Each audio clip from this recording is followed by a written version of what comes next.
is 360G.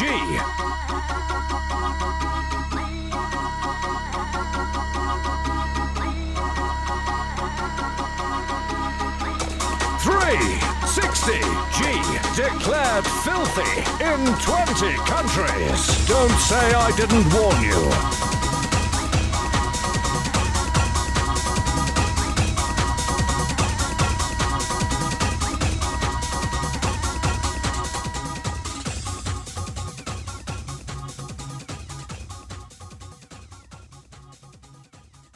Oh, tomato sauce, man, it's great. And barbecue sauce. I do like a bit of barbecue.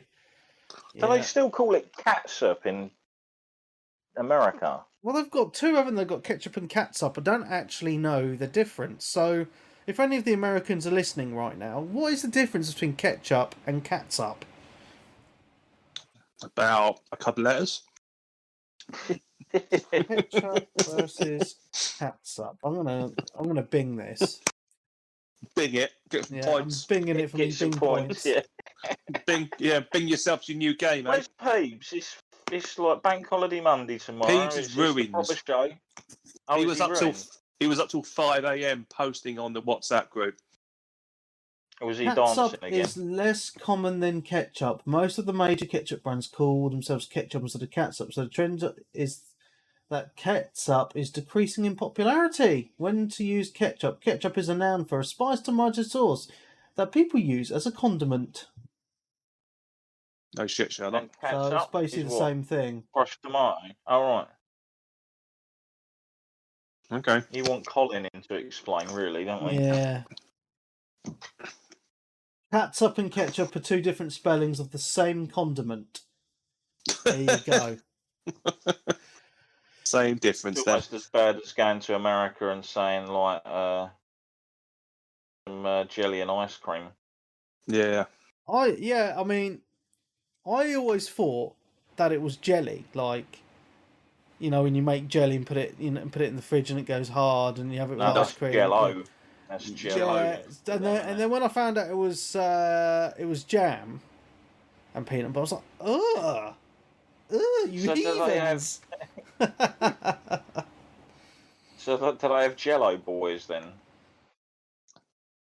I really don't know. I don't know. But one amazing Boy, thing. sorry, isn't it? One amazing thing that the Americans invented, and I had at one time in America, ice cream cake.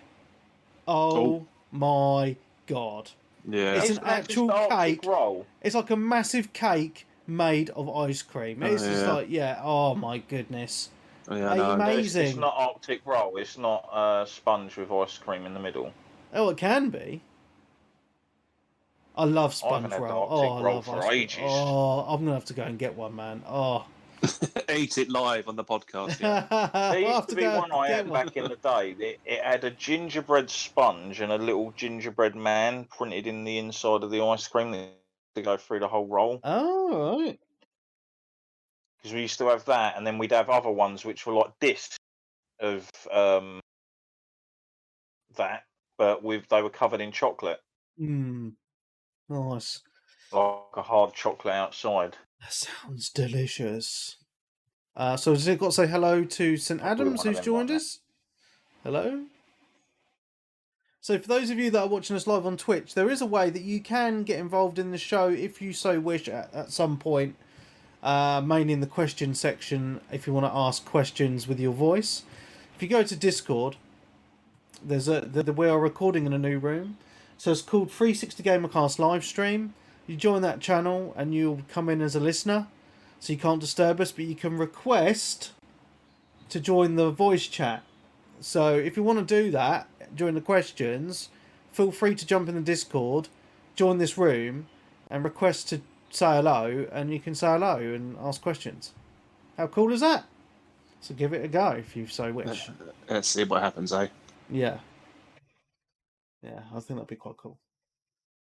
Cool. Anyway, yeah, so we've talked to ice creams. This is starting to sound like bloody giant bombcast, isn't it? Talking about fucking fizzy drinks barbecues and stuff. And food for the first hour before we actually start talking about video games. I did hear that podcast has ended now, am I right? Has it? Oh, Yeah, I did heard some grumblings. Haven't listened to it in years. I haven't either. I mean, it went way downhill. Way downhill. It used to be great, and then it went shite. Unfortunately, it's probably why it's died a death, to be honest. They all went off to other companies anyway, didn't they? I believe, like Jeff Gerstmann, a few of the others, didn't they all go off to start something else? I don't know. I don't really follow. I mean, I don't really follow the games media anymore. I mean, I just don't.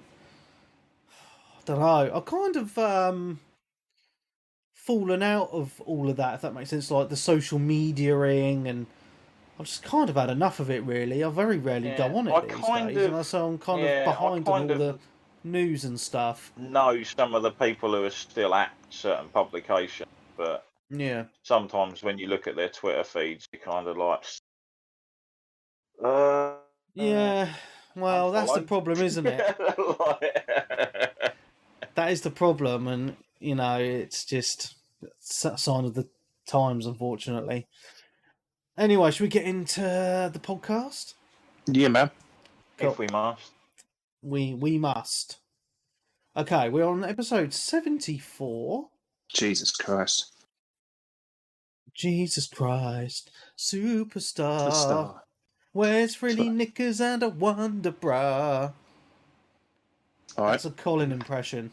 Yeah, when he said too many sherbets. Yeah. Yeah, so episode 74. Oh, nice. Oh, this is going to be out for the 1st of June. No, Sherbet Fountain, sorry. Yeah, I do apologise. Always the fountain over the Dib Dab. Dib Dabs used to be shit. Sometimes you'd get the Dib Dab and like the actual lolly thing itself was pathetic. He was, wasn't it? Oh, I didn't like the lolly, but I liked all the Dib Dab bit. You know, it's just sugar, wasn't it? And there's always the kid that snorted it. Oh, God, fucking I knew someone who's basically shoved a load of popping candy up his nose with a cold. That was hilarious. What was the other one? Swizzle stick. Well, net swizzle sticks. Do you remember them? Yeah. Like the stick that you can eat. Yeah. Anyway, sorry. Okay, are you ready? Yeah, man. Yeah. Okay, and a 3, and a 2, and a 1.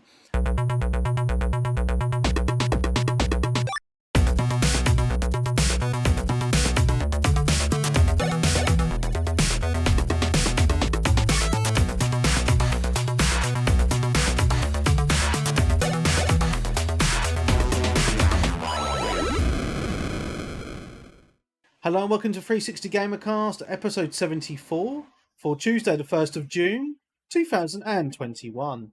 I'm your host, Mark Webb, Gamertag, Piss and D, Steam ID, Webby, 360G, and joining me on this fine evening is... Pinch and a punch, first dump of the month, Cinema Dan. Can't think of anything funny, as per usual, Sensei Switch. Sensei, you're always funny. You're the funniest guy on the show. I'm sure the listeners all agree. Like, I'm the Jack and Nori, mate. As soon as I come on, they're like, all right, plump up the pillow, love. Well, we've got the greatest Here we hits go, tonight, Final Fantasy. That's it. Job done. See you. Bye. See, this is a Patreon show, is it? No, it's not. Oh, it's a Patreon show. Oh, here we go. See, so this is what happens, right? We save all the best stuff for the Patreon show. So next week's going to be banging. This week's going to be boring as balls. So I just want to make a little announcement, actually, before we start. There's going to be another show being live streamed on Thursday evening, 8:30. A little bit of a different topic. Myself, Dan, my mate Damo, and Hogarth will be discussing the topic of UFOs for a couple of hours. I need to do my research. Yeah, so it's off the gaming topic completely. Oh man, when I say I've got to do my research, I mean researching like most people research their stuff on the internet, all their knowledge. So I'll be knee deep in conspiracy videos on YouTube. Reading YouTube, like they used to suppress it, but they're allowing it now again. I think. Yeah. They suppressed the alt right, and now they're letting the UFOs go free fall. So let's do this. This is one of the reasons that we're doing the shows, because there's been a lot more information come out from the USA of UFOs, and I'm a bit of a UFO geek. I've seen a lot of documentaries. Is this not distraction? What else is going on? Like, what's the right hand doing while the left one's telling us about UFOs? See, here we go. I mean, now the you're thing talking, is, Switch. I think Darren should come on the show on Thursday. This will be quite interesting. No. But yeah, I mean, I'll be working, unfortunately. You know, the height of it before now was in the 90s when the likes of the X-Files came out and everyone was bang into it, and that's when I was. And the drugs were better. Yeah, they were.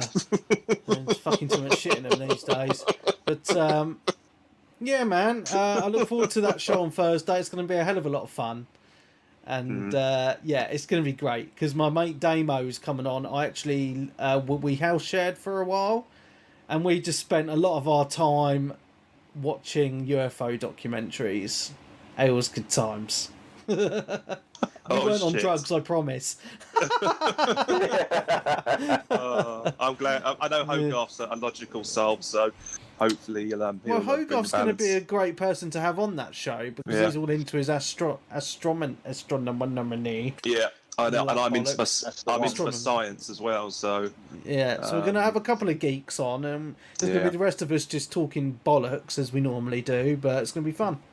Bring a couple of beers. That's all I recommend. It might end up in a great big argument and people rage quitting or something. Nah, I think it's just going to be funny.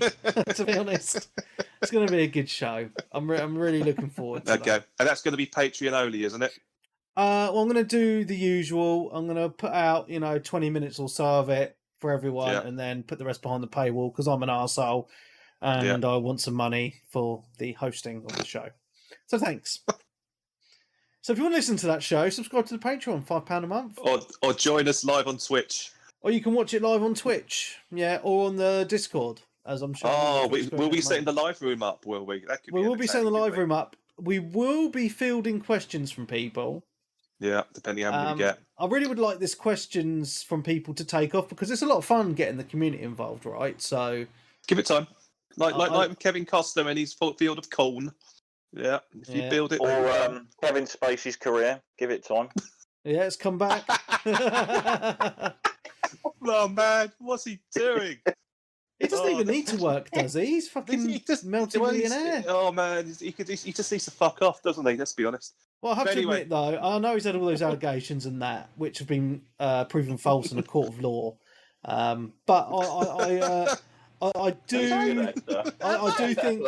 think he's a great actor. Yes, but I do think he's. Yes, I heard it on the radio yesterday. Didn't one of the accusers die, and therefore the court didn't go to court? I don't know. I need to do my research. A couple of them have passed away, mate. Oh no! I need to do my research. I think. I was going to say, did he die from mysterious circumstances? Yeah, pretty much. Yeah. Oh, anyway, dear. Was it the anal probe? Well, God. Anyway, yeah, he's a great actor. What's that one where he acts like he's disabled and then at the end he's like walking away and he's Usual Suspects. Oh yeah, Usual Suspects, one of the greatest films ever, man. That's such a great movie. Yeah. Oh. Also slightly copied by Edward Norton in the score. I don't think I've seen that. I think it was Marlon Brando's final movie. I need to watch this. This sounds Was good. he in the score? Yeah.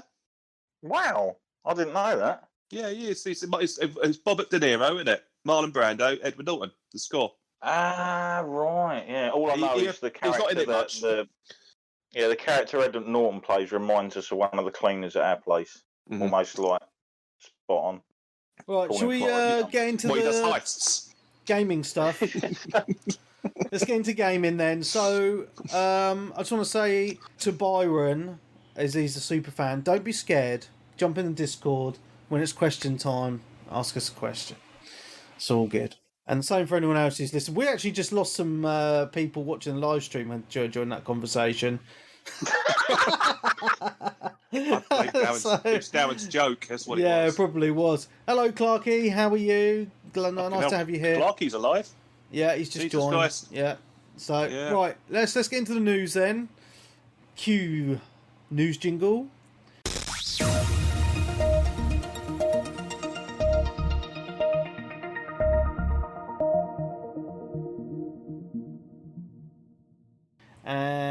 And right, news then. I've got a little bit of news this week. I probably haven't got it all. I think Darren might save me on some of the news this week. So, what should we do first? The news. Okay, let's talk about Borderlands 3, shall we, for a moment? I forgot about this. So, a little bit of news came out this week. Borderlands 3, game came out about a year or so ago. I've only played it for about 10 minutes, and it was okay. But it's now getting cross-play support. Ooh. Which is great, right? For everyone apart from PlayStation gamers. Because PlayStation is the only system that will not be getting cross-play for Borderlands 3. So Xbox One, Xbox Series X, PC will be getting cross-play support. And this is all because Sony charge the publishers a fee for enabling crossplay. So, what can I say? Sort it out, Sony. Sort it out. You're meant to be for the players. You sound to me like you're for the money, you fuckers. Sort it out. That was, yeah. I mean, if you read a bit deeper in this, I think the recent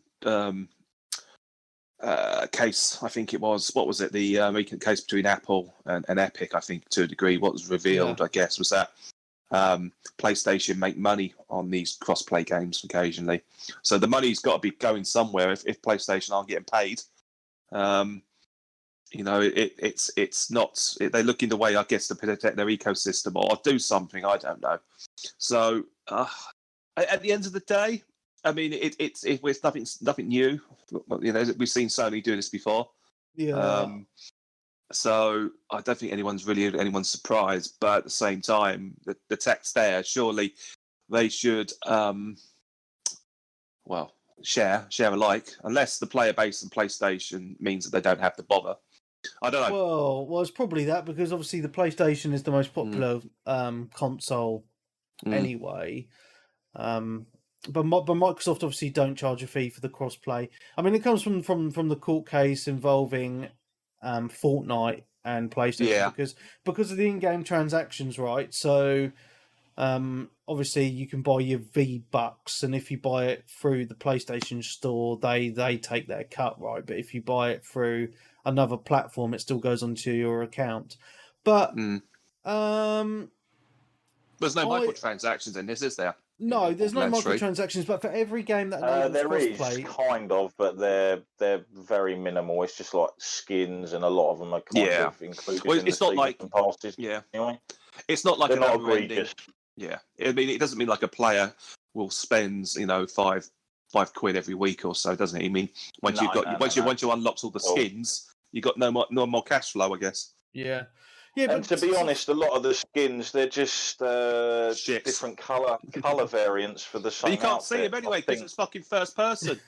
Yeah, that's true. Yeah, so anyway, there is a photo mode.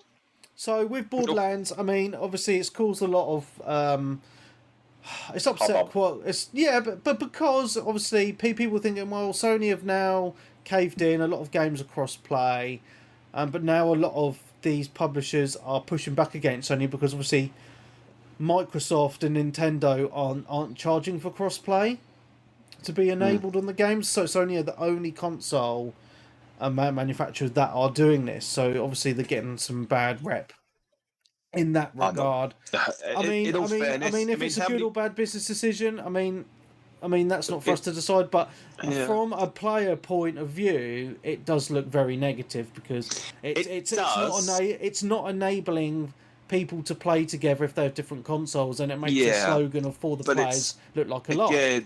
Again, but it's lots of edge cases in here in the sense that who would want to play with their mate who's got a PlayStation, who's got an Xbox, Borderlands 3, a year-old game? It'd be very few people. So I don't know. It's almost as if we're not getting paid for it. It's not going to be much impact. It's a nice one to have. Who cares? Yeah. I don't think this was Gearbox's decision, was it? It was 2K's. No, it wasn't. No, Randy Pitchford's come online and said it's not. It's something to do with them. It's all Sony. Well, it's down to yeah. And he doesn't. And he's actually said he doesn't know why. Wink, wink. So, okay. Yeah. That's all I know about it. But hey ho. Yeah, so Not the end of the world. No, I mean I'm not that bothered, but I just thought it was a cool piece of news to have for this week's episode. Little bit of news: another PlayStation game is coming to PC. Uncharted 4. There hell, is man. no there's no Catching up. I know there's no release date, but there has been spotted as a leak. It is coming to PC. Now, what I saw today was fucking hilarious. There's a lot of salty PlayStation fanboys out there. Super salty. Some PlayStation fanboys have started a petition to stop Sony pumping their games out on the PC. I was like, what? But because they want their because they want the PlayStation games to only be on the PlayStation console, now they're whining like little bitches. Oh, I don't want the Sony games to go on another platform. I mean, the PC is not competing with a fucking console, for fuck's sake. I'd imagine there's people that are just kind of worried that the quality of the games is going to dip if they start doing multi-platform. Hey, the thing is, right, Sony have been testing the water. These are games that are years old. Yeah, they're years old. 100% agree with you there, Darren. But also, all of the ports that they've done to PC have been spot on. You know, I've played them all. You know, Horizon and Days Gone are two recent ones I've played on the PC. I've also played them on the PlayStation, and they look and run fantastic on the PC. They've done fantastic jobs on the ports, and it's giving Sony more money at the end of the day, so they can go and make more great games. Because we all know that Sony. Does it really work like that? I'm just laughing at the fact it's giving them more money so they can go off and make. No, it's they're giving them more money so the shareholders can fatten their pockets. Well, either way, right? It's giving Sony more money, and if they're only pumping out games that are like 3 or 4 years old, which they are at the moment, well, they're old games, and they're selling them at full price on the PC, so they're just making money off old games that they wouldn't be making any more money on anyway. So I don't see the problem. I really don't. Oh well. Next. But yeah, I just thought it was quite funny. There were a couple of other sort of like bits of information because wasn't it all leaked during some investor call or something or some investor thing? Yeah, it was leaked. Because I did see that, and then I saw a couple of other bits of information that actually had me concerned. All right. Which were they want to start focusing on mobile games. Well, that's where the money is. Which is a cash grab. I get it. Most gamers don't do mobiles because why would you want to? I've never understood why you'd really want to play like a souped up, fantastic looking sort of game with all the bells and whistles on a little pissy phone. To be honest, with like touchscreen controls or even with those big claw grip things you can put on the side of them, and that it just never appeals to me, to be honest. But the worst one was a statement underneath that was saying Sony is looking towards turning to more live service games. Again, mate, that's where the money is, but the thing is though, what we've seen so far, I wouldn't be too concerned, Darren, because you look at the PlayStation 4 generation. Oh, you're always going to get like your whatchamacallits, but I just read that and I thought, right, so you're talking about a company now talking about games that are always online, where you're logged into servers, you can only play them online, and this is the same company that was just literally a couple of months ago talking about shutting down stores on their older platforms. Yeah.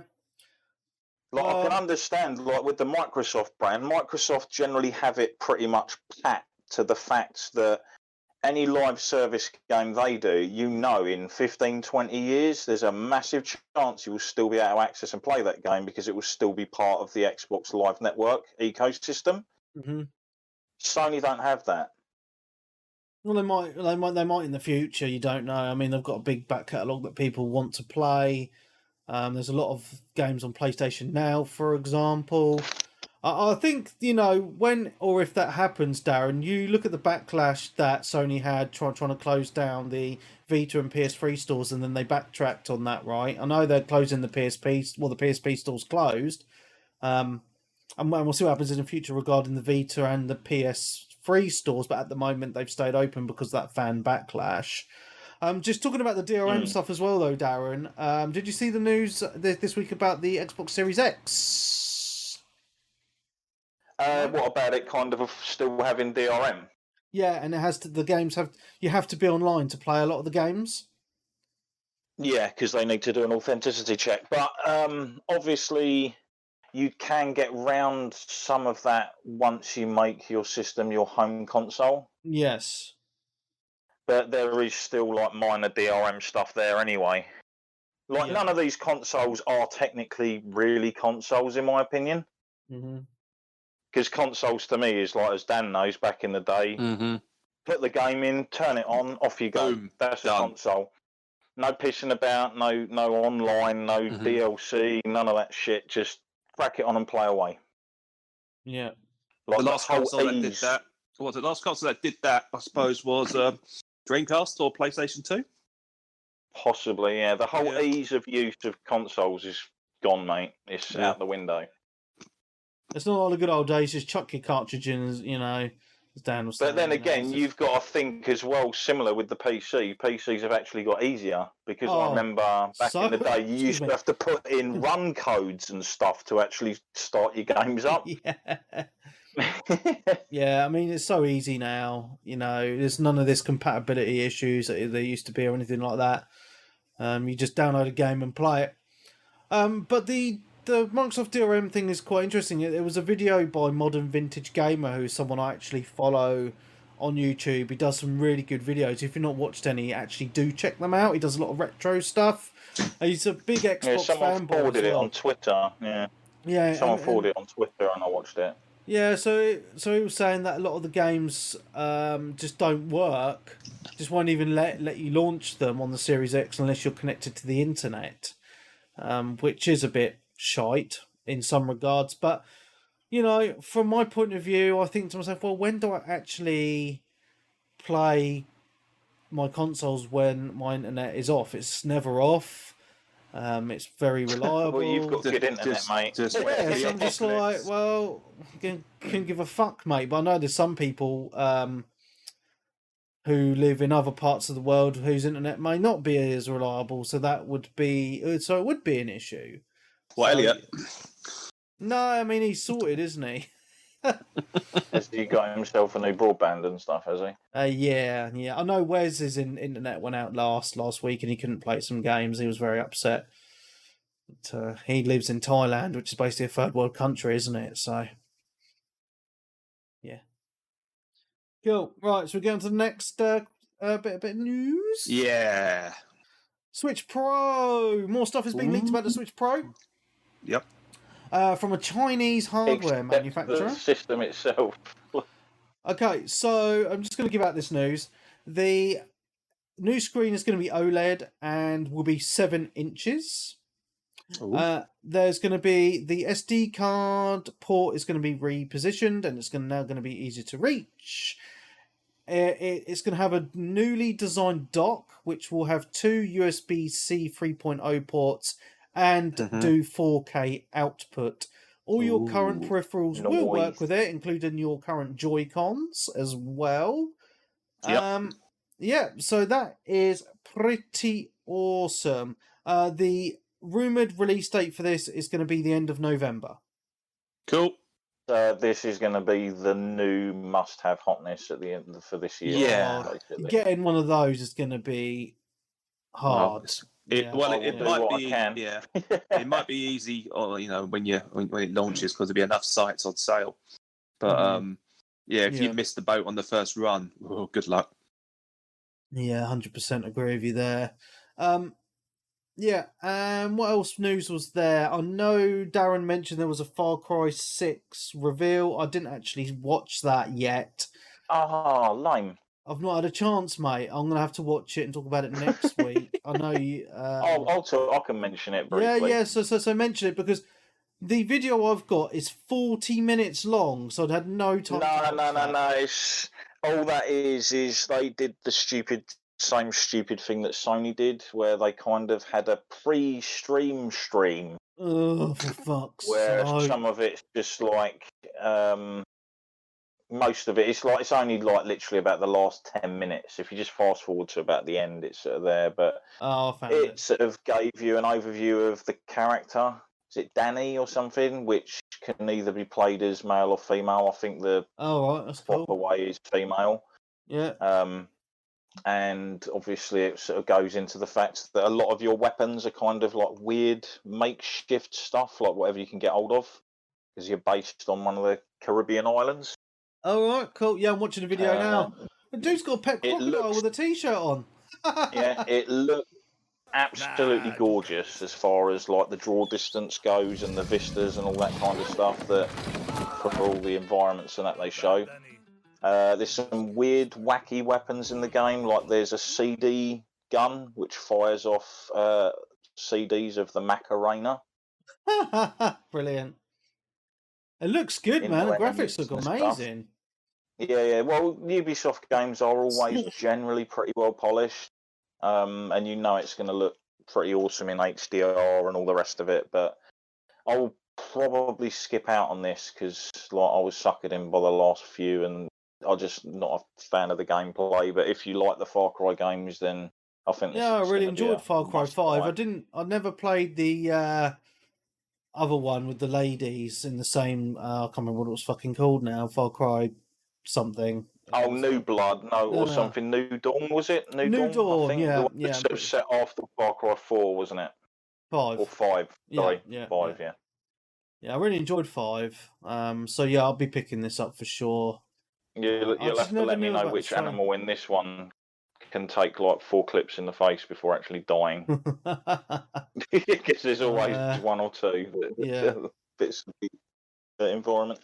But yeah, that looks really awesome. So yeah, there's also like some pretty weird bits where you obviously see the character driving, and she's got like a rocket pack strapped to her back in one of the scenes as well. And you sort of see her sort of crouch down and fire all these rockets off out of her back before she whips out like an LMG and starts going to town. Oh, cool, man. Yeah, it looks good. Sounds realistic. Yeah. And then there was also a gameplay reveal of Dying Light 2 again, wasn't there? And this game has been in development for quite a long time. I think it looks awesome. I really enjoyed the first Dying Light. A lot of people did. I really enjoyed it playing it co-op. I believe I played it with Elliot, actually. Got quite a lot. But again, I know some of the parkour stuff does put some people off, but I really like that. It seems very similar in style to the original Dying Light, because it's like at night time all the zombies come out and they're mega hard. And during the day there's less of them around, but this one's more emphasized. The trailer emphasized more on the story and how your decisions that you make between these 3 factions, and you can be friends or enemies with them, and then some of the decisions you make affect the main characters throughout the game. So I think it looks really, really cool. It's one of those games that I'm definitely going to pick up on launch as well. So yeah, there's a couple of really good games coming out this year already with Dying Light 2 and Far Cry 6, I feel. These seem to be... I know Far Cry, I think, was originally slated to have been out already, I think. Yeah. And it was put back, wasn't it? So they're kind of getting a lot of some of these reveals out of the way just before the sort of the E3 stuff starts to sort of come through, or the digital E3 or whatever it's going to be called now. Yeah, 100%. Yeah. Cool, man. Is there any other news? I don't think I did have any more news. So yeah, you crack on with the news, Darren. Well, yeah, we talk about we saw the Hero Zero Dawn footage. Horizon Zero. Oh yeah, I don't want people to Horizon Zero Dawn, what you call it. So that's how memorable it was. Oh yeah. That was great. I thought it was great. I think what was I going to say? Horizon Forbidden West. Yeah, so myself, That's Dan, nice. and Stunty jumped into Discord while we watched this, didn't we? Yeah. And I felt a bit gypped because State of Play, I was expecting to see multiple games, and all it was No, they did Horizon. say it was a single presentation for Horizon. It was just, for some reason, they started the stream 5 hours earlier. Yeah. Just streamed like environmental stuff, and I was like, "What the fuck is this?" Yeah. Like sitting there because I was like, "Oh, I can watch about 5 minutes before I go to work." Oh, environmental sounds and scenery. This is interesting. Like, and then someone was like, "Yeah, it don't start for another 5 hours." I was like, "Why not just?" Oh well, yeah. Oh, but yeah, what did you guys think anyway? Yeah, I mean, it looks pretty. I don't know. I own a copy of the first game. I've got it sealed still. I haven't played it yet. So Sacrilege. I'm not saying any more than that, really. Other than that, I suppose all these reveals of these games, it kind of left me cold to a degree. I don't know. It's probably really, really fun, but as I said, I get excited by games anymore. To me, also, there was too much chopping and changing in between set pieces and dialogue and everything. I'd much rather have a playable game rather than a series of set pieces like this, attuned to a story, which I probably wasn't really engaged with. Well, the thing is about the Horizon games is they're open world, right? So that was obviously a main mission they were kind of running through slowly. Yeah. But It looks pretty. I'm not saying much more than that, really. I mean, I really should play the first one, admittedly. Yeah, but... I mean, I played about 8 hours of the first game, never finished it because I got bored. I really should go back and try it again when I'm in a different frame of mind. I just haven't had a chance to. Apparently, it's getting a PS5 update as well, the original game, so that would be quite cool. I haven't heard that. I know loads of people have been calling out for it. They were expecting them to announce it in the stream, but we shall see. Yeah, but I think graphically it looks absolutely stunning. If you really pay attention, The underwater stuff. Yeah, that was what I was most impressed by. I mean, that is truly a next-gen looking title that would not run on a PS4. Well, it is coming out on PS4. Are you joking me? Yeah, it's not going to look that good on the PS4. It's multi-plat.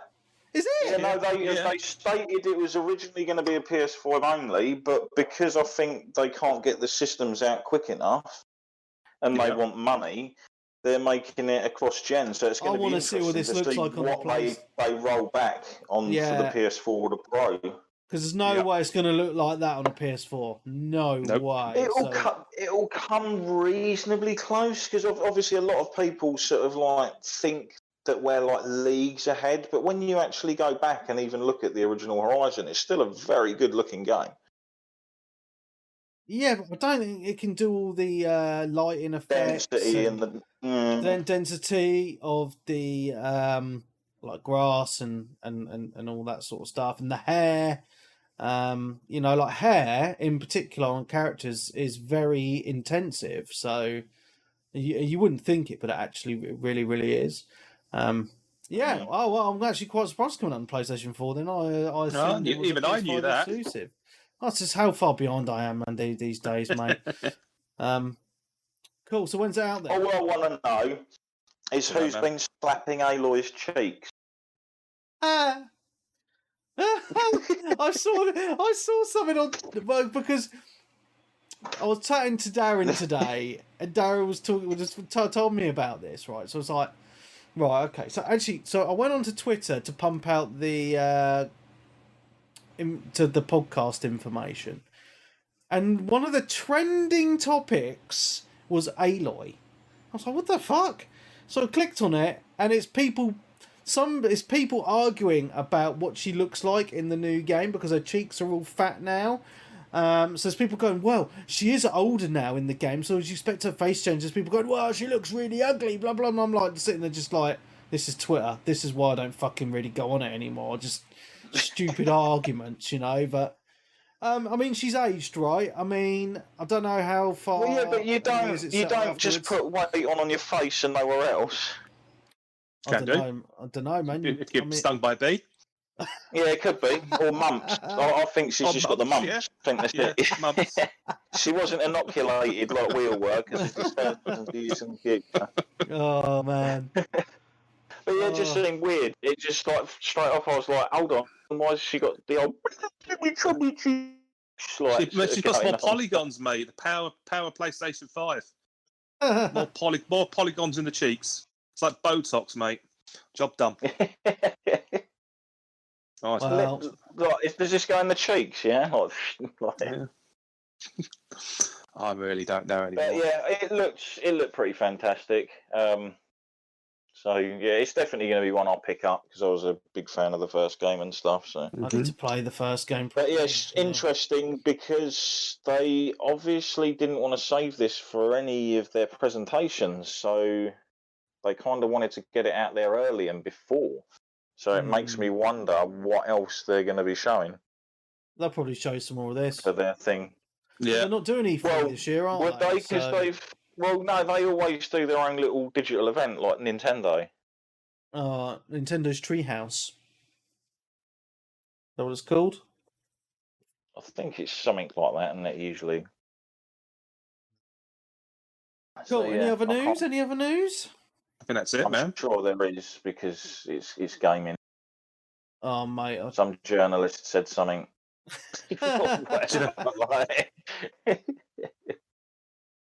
Someone ruffled the feathers, kicked the chicken's coop. Like. Yeah, man. I mean, as I say, Horizon looks lovely. I will go back and play the original at some fucking point. I'm going to have a massive backlog right now. And then maybe play this. Who knows? Cool. That's the end of the news then. Let's get into what we've been playing, shall we? Holy shit, man. Yeah, man. That was quick. Was it quick? 40 minutes. That's yeah, that's not too bad, is it? Nah, that's decent. Cool. Dan.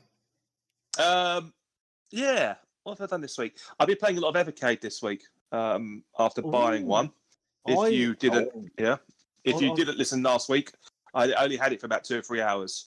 So I couldn't really give too much impressions on it. But what have you been doing, Webby?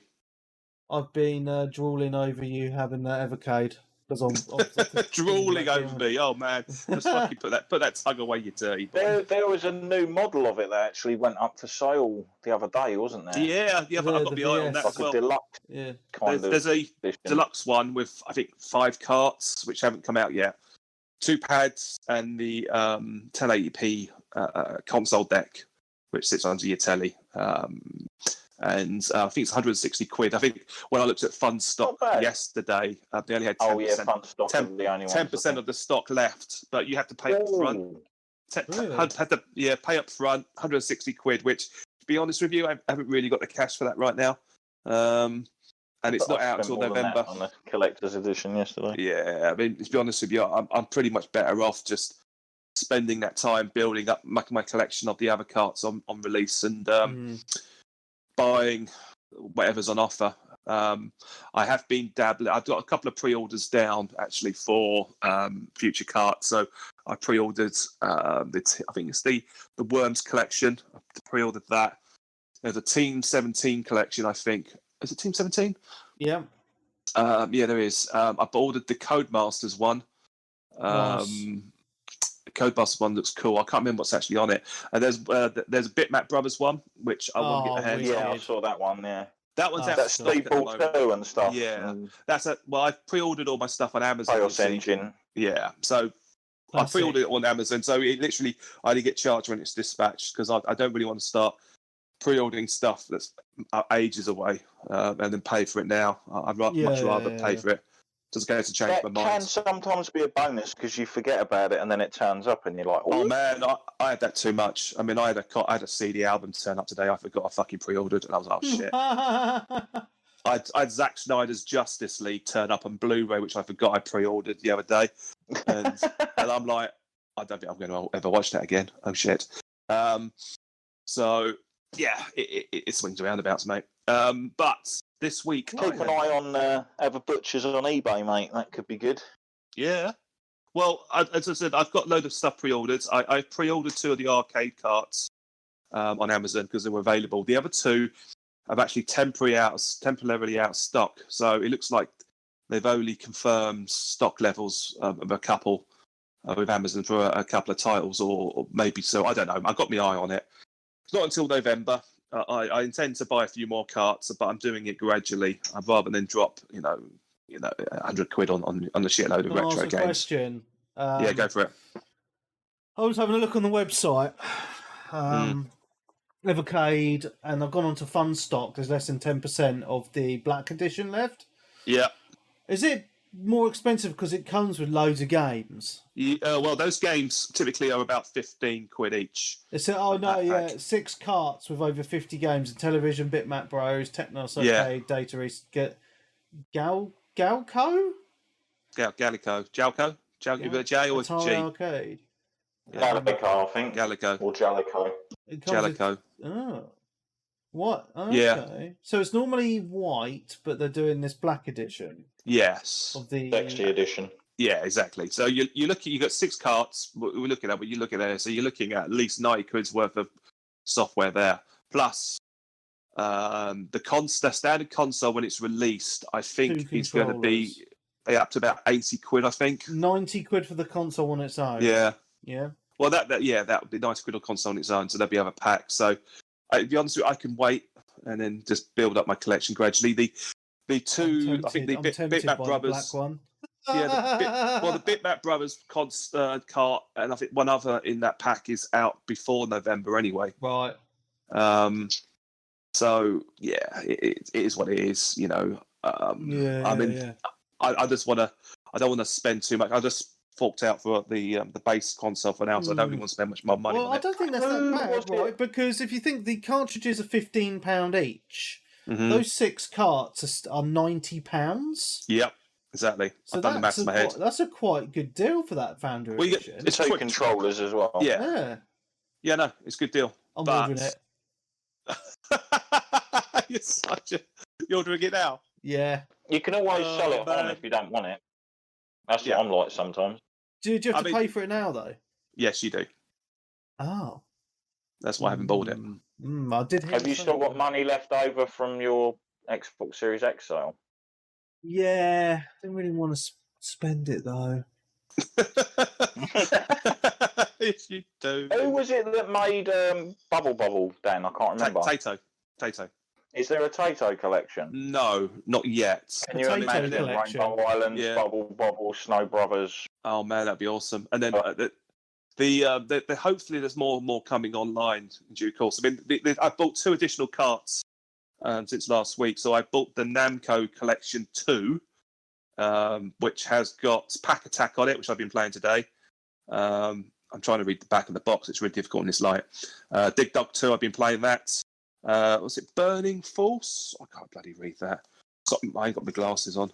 It's a shooter, isn't it? Yeah, it's like a Space Harrier clone. So the good thing about also in these packs is that Burning Force, they come with a little booklet as well, 4 coloured, explaining what the games are. It's like a you get Splatterhouse 2. Dan. Hello. What? Dan. What? Dan. Have you bought it? Have you bought it? Yeah. Splatterhouse is in there. Well, if you don't want it, Webby, I might take it off your hands. Don't tell my missus. I'm not going to tell her anything. Don't worry. Splatterhouse 2, Splatterhouse 3, which I haven't played yet. I never played the first one. No original Splatterhouse. Yeah. Gallagher's in there, the classic Gallagher. It's a nice little pack, actually. It's got some good titles in there. And I bought a 3 meter mini HDMI cable so I could connect it up to the telly in glorious 720p, and that works really well. And then the other thing I'll be playing is the Data East collection, which it's got stuff like Burger Time on there. Has it got 2 crude dudes on it? It has indeed. Oh, wow. 2 crude dudes. It's got Bad Dudes on there as well, but the 8-bit version of Bad Dudes, which isn't that good. Wasn't there like Bad Dudes versus Dragon Ninja as well at one point? God knows, mate. There's a few. There's a few I haven't even played yet. The good thing about this is I've got about 70 games on this now. The other things I've been I played a Street Fighter 2 clone called Fighter's History. I mean, it's even got a Sagat clone in there. It's such a copy. Fighter's History is shocking, mate. Yeah. That's all I'm going to say. Yeah, that was a Neo. That ended up on the Neo Geo as well, I believe. Yeah, I played 20 minutes. You had Fighter's History Dynamite. I know that. I kicked that game's ass. What else is there? Joe Mac 2's on there. Magical Drop 2. That's a good game.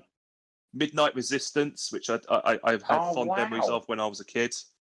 And I played an awful lot of Side Pocket the other night when I was laying in bed. Side Pocket's awesome. Which sounds like something, yeah, it sounds a bit dodgy, but it's like billiards.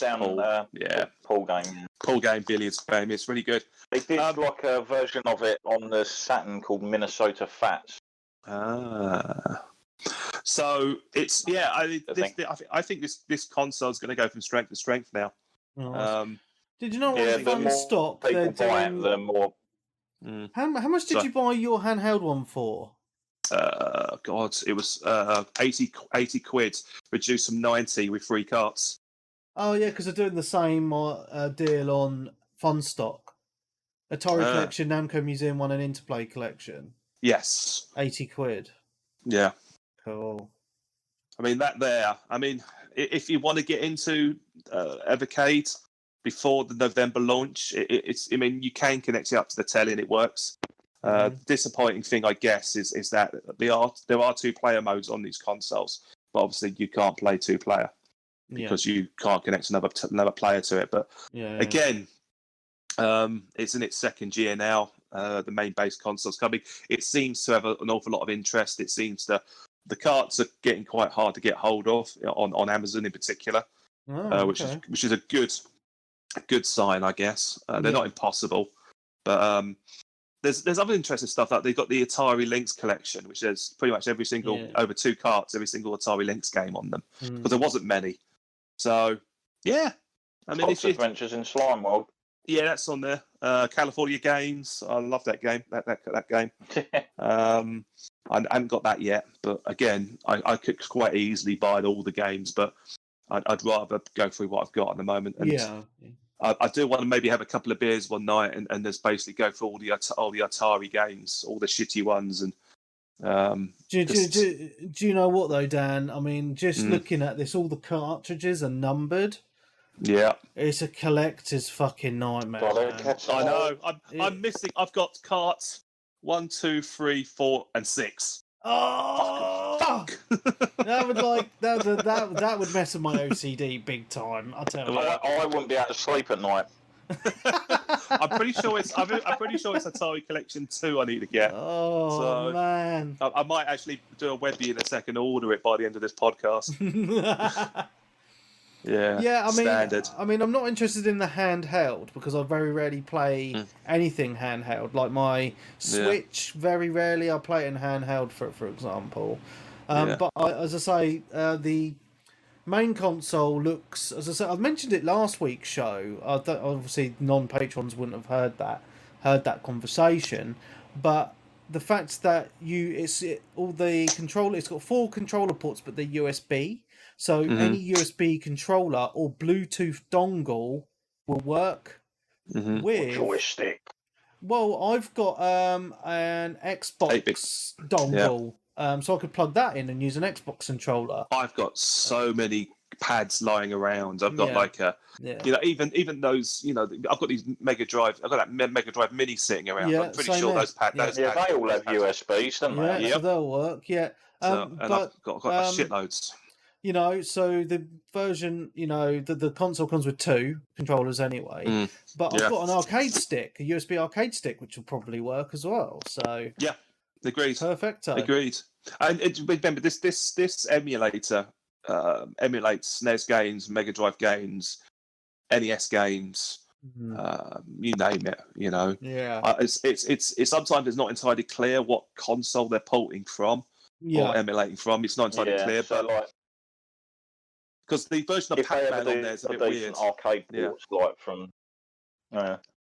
It's the arcades. You'll know it going forward because the red cartridges tend to be home console ports, more emulations, but the purple cases, which will be coming out with the base console in November, would be purple. So you'll know a distinct difference between the two already. But yeah, I'm looking forward to getting stuck in. I'll gradually build up my collection between now and November, no doubt, and have the full set of games. And then, Can I just say something that I've just looked on the internet, because I'm always into this sort of stuff? That someone has made a cartridge that takes SD cards. It's called the Ever SD. So you can put anything onto it. The Ever SD allows you to put ROMs on from Super Nintendo, Mega Drive, and everything. Get that, but why not just get a Raspberry Pi if you're going to do that? I know. I'm just saying, because I understand the reason for this, and I agree with this. Because the thing is, like we discussed this last week, right? If you've got thousands and thousands of ROMs, like I've got on my PC, you just get overwhelmed. And then you can't be fucked. Yeah. This is tailored.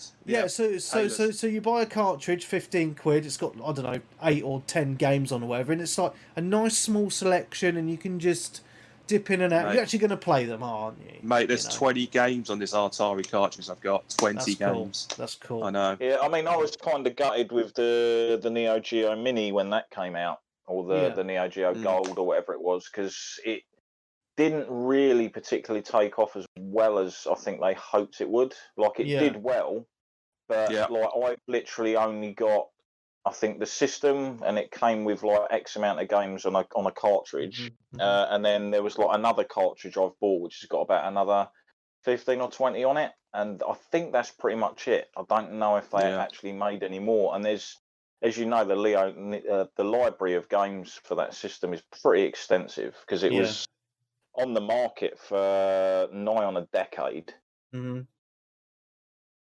Yeah. My final bit on this, what I will say is that the D-pad on the actual console itself, is it poo? It's not poo. It's not terrible. Thing is, it's not very good with maze games, for example. So stuff like Pac-Man, Burger Time. Pac-Man. Yeah, Burger Time. Damn it! Once you get used to it to a degree, it becomes a bit easier. But I was playing Burger Time quite a bit, and it got to the point where to do a sharp turn on a platform, you must sometimes go down and then roll it right round. Exactly. I mean, I think Steffi Business got in chat to us on Twitter to ask me my opinion on it, and then let slip that he got banned.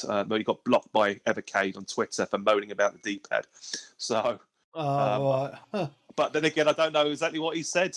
I probably called him a bunch of cunts or something. To be honest, I can't really recall too many consoles, even back in the day, where everyone was like, fantastic D-pad here, mate.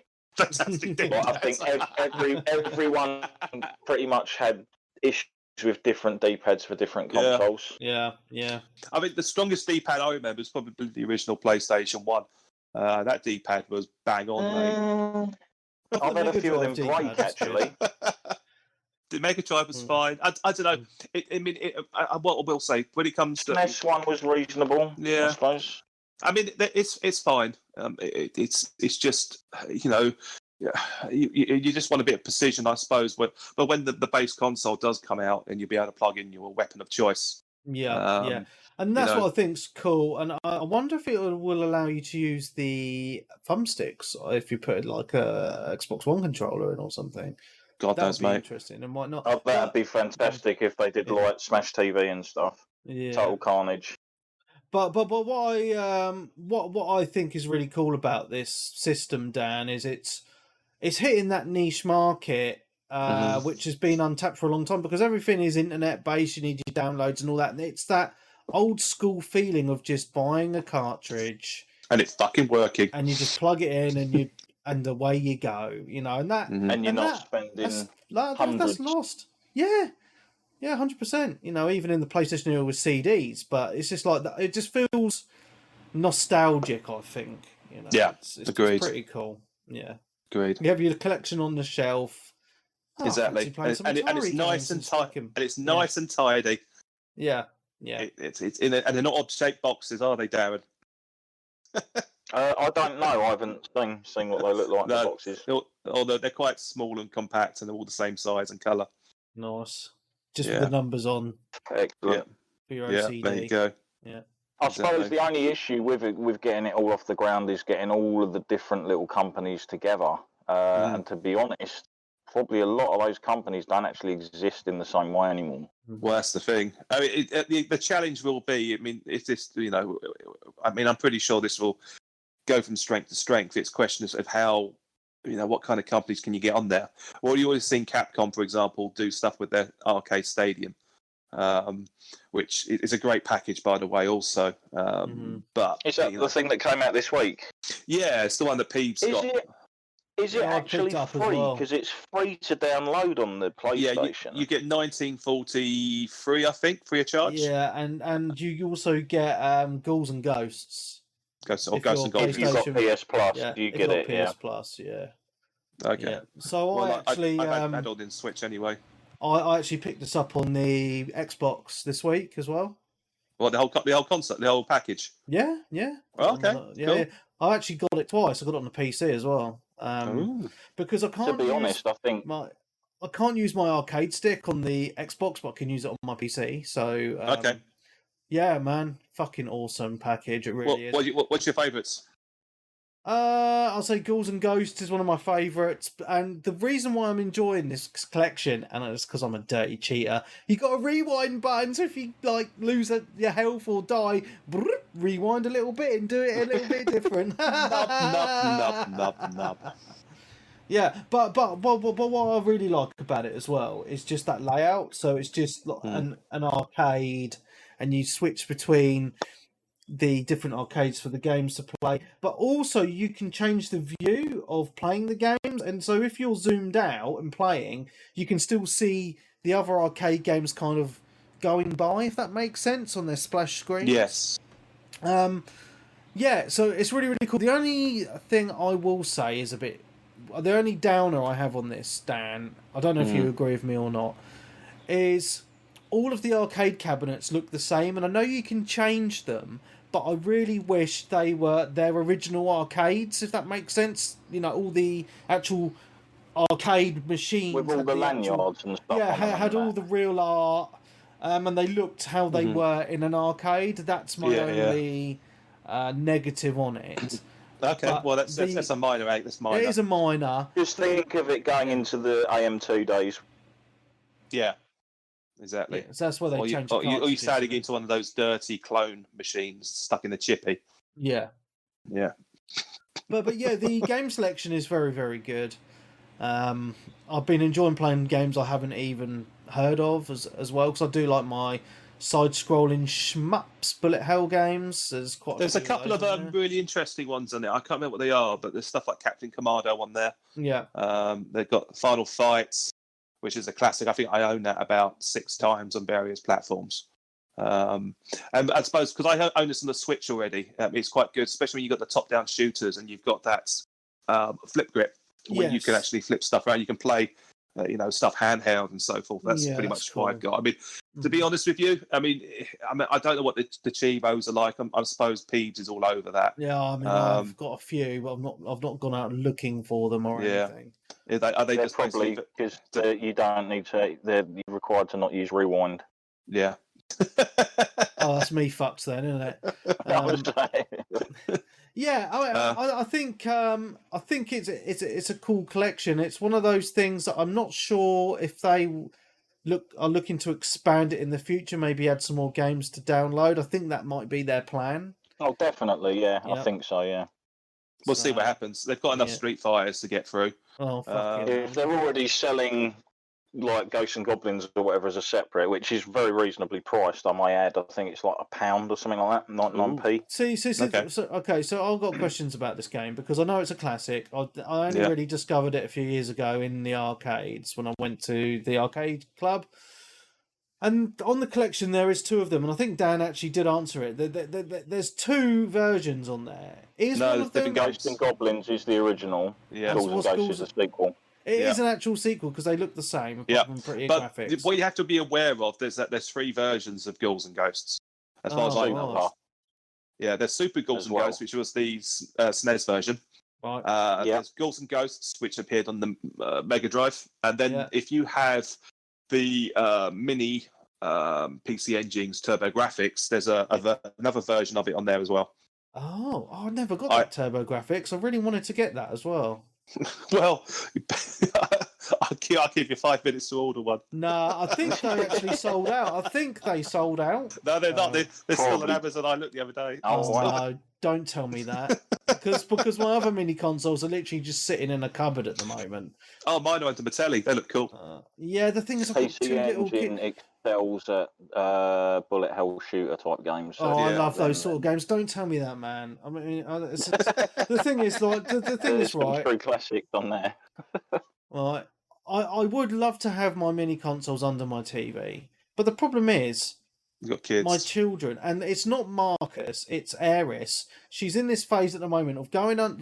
Pick everything up. Yeah, I have to hide my controllers now because I have a shelf because I'm quite anal about my computer game stuff. So everything has its own specific place.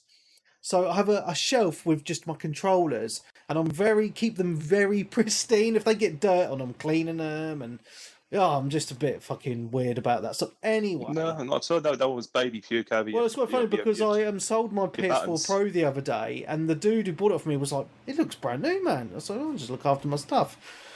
Anyway, she's in this phase of as soon as she sees a controller, she makes a beeline for it. You know what babies are like, chewing on, they want to lick them. Really, mate. I'm like, it's buttons, mate. I'm like, no! So, so I have to hide the controllers now. But then it's the same with the mini consoles. If they're under the TV, she'll be grabbing them and throwing them around. And they are... I mean, a lot of those mini consoles now, they don't sell anymore, and they're worth a lot more money now, so I want to keep them in good nick. I mean, I don't plan on selling them, but because I've hacked them, so they've got, like, a bajillion games on each, but I just think they're cool things, and one day I will like to put them under my TV when the kids are fucked off. So yeah, the kids are fucked off. Get out of the house. You know, go get a job. Gotcha. That's cool though. Yeah, there's. I mean, I'm watching some of these this video you got on the live stream with games like there's stuff like Strider and Forgotten Worlds and lots of memories for me. Yeah, did you ever play the Xbox version of Strider, the updated? Yeah, I did. Is that quite similar to the original? Was it? No, it was a remake, wasn't it? Kind of. Yeah, it used like polygons and stuff in the 2D. Yeah, it wasn't really like an arcade game. It was more like an adventure game. Right, and yeah. I mean, the original Strider. I mean, it was at one point one of the most expensive carts for the Mega Drive. Oh, yeah. Wow. There was a couple. I mean, Ghouls and Ghosts was quite expensive, if I remember correctly, for the Mega Drive. Mm-hmm. You're looking at 60. Do you recall? Yeah, so Strider. I'm sorry. Yeah, I think it was the Japanese version of Strider. Actually had you fighting like Spider-Man and stuff, didn't it? Really? Oh, that sounds awesome. Oh, what's that? Revenge of Shinobi. Oh, no, it might have been Revenge of Shinobi. Yeah, you're right. Yeah, it was. Yeah, Revenge of Shinobi. Yeah. Sorry, wrong game. But yeah, there was like loads of kind of nods to loads of other characters from stuff. Well, there was a whole. I'm not sure if you ever look into the history of Japanese Spider-Man. It's on Disney Plus if you've got that. If you go to the Marvel if you go to the Marvel section and look at 616, the 616 documentaries, there's a whole hours about the history of Japanese Spider-Man in there. Great. So that's another top tip from me. So Hogarth was just put in the chat that Capcom Arcade Cabinet came out on the Xbox 360 in 2013. It did, yeah, it did. I don't know a copy of it though. No, yeah. So this is the Arcade Stadium, which is obviously the newer version. Next gen version. Yeah, it's just basically a way to sell you all their old games again. Yeah. I remember the Arcade Stadium collections that they bring out for every console. I know, and the suckers like me that buy them. All right. How many times have I bought Sonic? Oh my fucking god! Well, there's a new site. We've got to put it in the news. There's a new Sonic compilation coming next year. Sonic Colors, isn't it? Well, there's a Sonic Sonic Jewels or something, couldn't it? Or Gems or something. Ultimate Sonic something. I don't fucking know. It's basically Sonic 1, 2, and 3, Sonic and Knuckles, and Sonic 3D. I've already put them on my Xbox.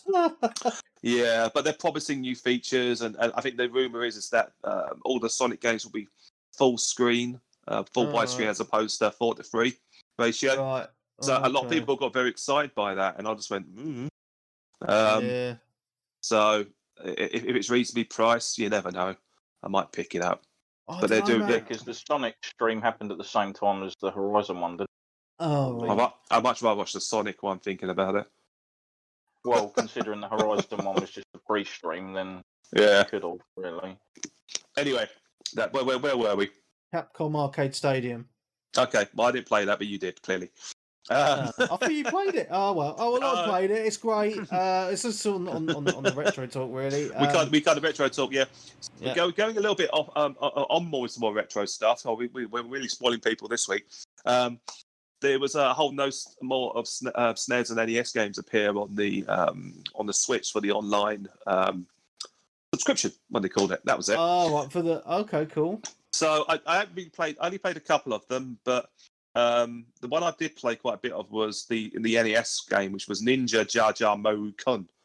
I completely butchered that. Ninja what? Ninja Jar Jar JAJA MARU Kun dash Kun KUN. Yeah, I've got it. Maru. You got it. Yeah. Yeah. Well, he's just going to pick it up for the live stream. That's all. It looks shit. It was alright actually. It was a bit of NES goodness, a game I've never actually heard of. I think it was only released in Japan, so I was playing that for a bit the other day. It was quite entertaining. And then the only other game I played a bit of was they've got a new special version of Super Mario Kart on there, which unlocks the 150cc mode straight off the bat. You don't have to do the tedious thing, unlock all the races. So 50, 100. That's cheating, man. That's cheating. Well, Mushroom Cup for the win. Oh, that's my favourite. It kind of see. Oh yeah, you got the game. He's riding a giant frog. Look. Yeah, looks shit. Well, let's go to Mario Kart. Everyone likes Mario Kart. Classic, mate. Yeah, so a bit of that. The other games they had on there were Joe and Mac, Magical Drop 2. Again, 2 games I just got on the Evercade. Something called Spanky's Quest, which I haven't played yet. Oh, that's actually pretty decent. I had Spanky's Quest. Yeah? What's it about? Spanky is a monkey. You play him as a monkey. It's a platform game. Yeah. I don't know too much about it. It's on the Switch now, though. Oh, yeah. It looks a bit like Bobble Bobble. Oh! Is it? Is that a platformer? Okay. I'm going to load it up now. And the other game they had on there was Super Baseball Simulator 1.000. Oh, that sounds cool. Well, it's I bet it's shit. It's baseball with power-ups by the sounds of it. The brief said there's stuff like invisibility and stuff like that, and I'm like, that sounds a bit shit. But yeah, I mean, there's quite clearly games that people are crying out for Nintendo to release. Stuff like what's it called? Earthbound. Well, that was on the Wii U on the store, wasn't it? Everyone always calls for. So the people crying out for stuff like that, but instead you get Spanky's Quest. I have to admit, it looks awful. On there. Like that was a classic. I think it only ever came out in Japan as well. What's that, sorry? Tetris Battle Gaiden. Oh. It's kind of like a Tetris where you sort of like against the computer, and each different character's got like different abilities they can use. Yeah. So Spanky's Quest looks alright. It looks absolutely shocking. You jump around, there's a little ball, and then comes a little basketball. What the fuck is going on? You played anything decent, Dan? Come on. Yeah, of course I have. The other fuck off. There was another old I suppose old game license came back this week, and there's Bomberman Online came online. On what Switch? Yes. on Switch and Xbox. Everything, I think. Everything, Oh. It's a free-to-play battle game involving Bomberman. Or Bomberman, depending on where your accent lands it. Oh, okay. So is this new? Because we had Super Bomberman R that came out a couple of years ago. This is actually called Super Bomberman Yes. R Online? So it's Yes. called? Okay. Yeah, that was it. I've only played a little bit of it, mainly because the loading times to get into a game were horrendous. Okay. But it's Bomberman. It's Bomberman Online, basically. And there's obviously, there's microtransactions or special passes to get How does more. it weird work? characters and stuff in it as well, like But you have to buy those. Saturn Bomberman, had like Master Higgins and a few other sort of like well-known characters. When did this come out? Last week or this week. Well, originally it was a Stadia exclusive, as far as I understand it. Okay. So, quite clearly, is this a free-to-play title? Yes, it's free to play. So you download it and off you go. It's up to you whether or not you want to spend any money on it. How does the 64 players work then? Well, you're in as you can see in the maze right now, you have a typical Bomberman tournament match, and I guess there's concurrently other games going on around the corners, and then it's kind of like a whittling pitted down to the ultimate winner. Oh man, I'm going to download this. So I take it it's got all the classic power-ups, like when you used to start a game and your mate is lucky enough to get the glove and he just punches off screen straight into your corner. Exactly. You're like, it plays exactly like other Bombermans you're probably quite you've been familiar with. So I mean, I played it for a little bit. I mean, honestly, Bomberman's not my game. I'm not very good at it. But again, it's free to play. I mean, you might get some legs out of it, but hopefully it's cross play and it's you can play against other people on other consoles because it will live and die on its player base, I guess. Cool. Or do we not? Yeah. It is cross. Cool. Is it cross? It is cross play. Oh, okay, cool. I don't know. Oh, okay. Don't know. It's fine. And then elsewhere this week, Monster Hunter Rise had its final story-driven update come through. So technically, the end game, the end game, you can play now. The real end game. The real end game, yeah. So I'm rank 147 at the moment because I've kind of started taking on Rampage quests, 7-star Rampage quests with Apex beasts, basically hard as fucking nails. But I've got enough weaponry and armor to see me through now and stand toe to toe with the best of them. So I did one earlier, and it went on for about half an hour, beating the shit out of this Apex Rathlos. Jesus Christ, was it hard as nails? So that's my new jam now, so to speak, on Monster Hunter Rampage quests with other tooled out, people, because I can hold my own in them now. Other people can as well, which basically means I'm not going into matches and there's going to be some underpowered numpty dragging the side down. Well, I haven't played this for a while, Dan, and I think you need to come and help me because help you do what? Level up my dude, because I'm still only on rank 2. Rank 2. Yeah, I know. Oh man, such a noob I'm going to one-hit kill things, aren't I? That's the whole thing. You're meant to, pull me through the game. That's the whole point of it, right? Oh man, I did it the hard way, mate. 60 hours it took me. What's your current weapon of choice, then? I've got a giant, great big prehistoric switch axe. It looks. I'm not sure what I made it out of. It's something that I think it was made out of an elder dragon. That's all I know. It looks pretty badass. It's about 240 value. What the hit points are, I don't know what it is. But it's a rarity 6, I think it is, not a 7 though. I can't remember, but it's pretty badass. But I want to start getting into bows and arrows, but I'm trying to get all my resources up first and rank me dude up and maybe get some more fancier threads, because at the moment I just look like I've just killed the elder dragon and put a fucking skull on top of my head. Mm-hmm. So pretty badass, man. But yeah, cool. the end game. Next task I've got to do, I've got to get to rank 50, which is basically one or two quests away, which is a piece of cake. Nice. And then you'll get to fight another Elder Dragon they just unlocked. And then I guess it's a march to another Hunter rank, which will trigger the end game quest, I guess, which is basically the two big bosses you faced already teaming up against you, I guess. But yeah, all good. Cool, man. All good. It's all good stuff. And finally, Animal Crossing, blah blah blah blah blah blah blah. Nothing really happened in that. Oh, I did, yeah. I finally got hold of my golden shovel, and I was really happy about that. And I clocked up finally 600 hours since last year playing that game. So fucking hell. For you, that's bloody impressive. Right? Yeah, man. Yeah. Well, as soon as I start commuting again, I mean, my Animal Crossing time's going to fall to the floor. Because what I usually do now, I wake up, do my dailies. As soon as I wake up with a coffee, watch a bit of news, and then get ready for work. Working at home. On the train. No, I not really. No, I haven't travelled in train since last August. So yeah. But we need to go back on it again. God knows. I really don't know, mate. Who knows what's going to happen? Who knows?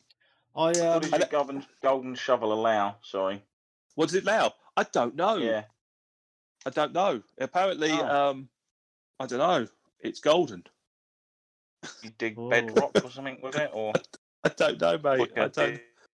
I did hit a rock with it, and it just gave me some coal, and some iron, and some clay, and a stone. This is the greatest hits. Look at all the people switching off, listening to Animal Crossing again. Yeah. And what else has happened? Oh yeah, Kid Cat is leaving. He's I've been teaching them really, really weird things again. I got one of them to say "Oi, oi, Savaloy." Right. Well, once you talk about this, I really need to go for a piss, so I'll be back in a minute. Man. Yeah, so where you gone? Yeah, one of them's because "Oi, oi, Savaloy." I've got one of them to say "Milky, Milky."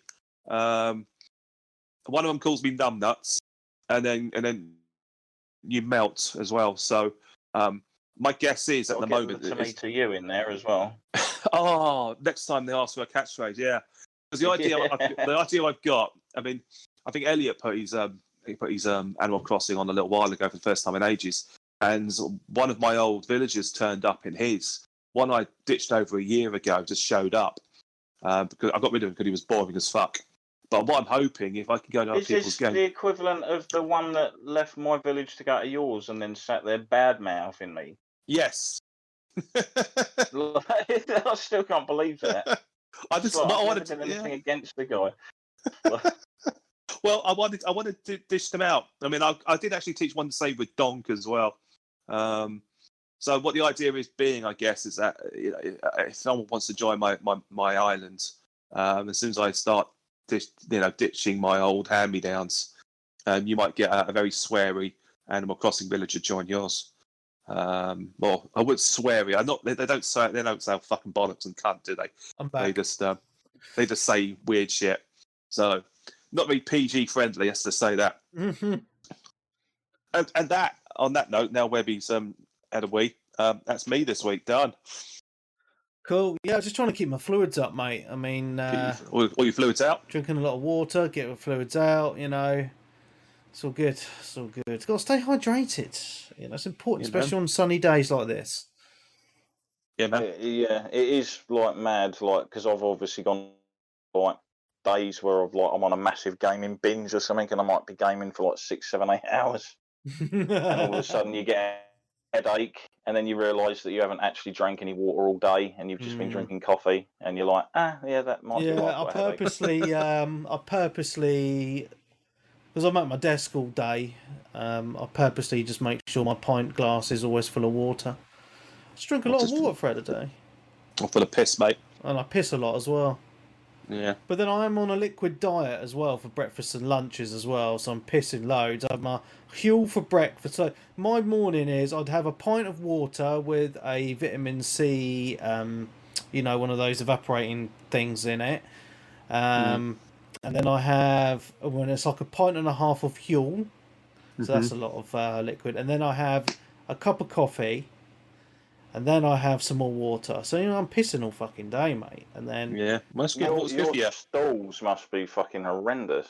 Mate, they're great because the Huel is like full of protein and shit, mate. So I'm like, it's great. It's great Mate, for you. it's But my seriously, farts are awful. It makes your house smell like a sewer. It does. It really does.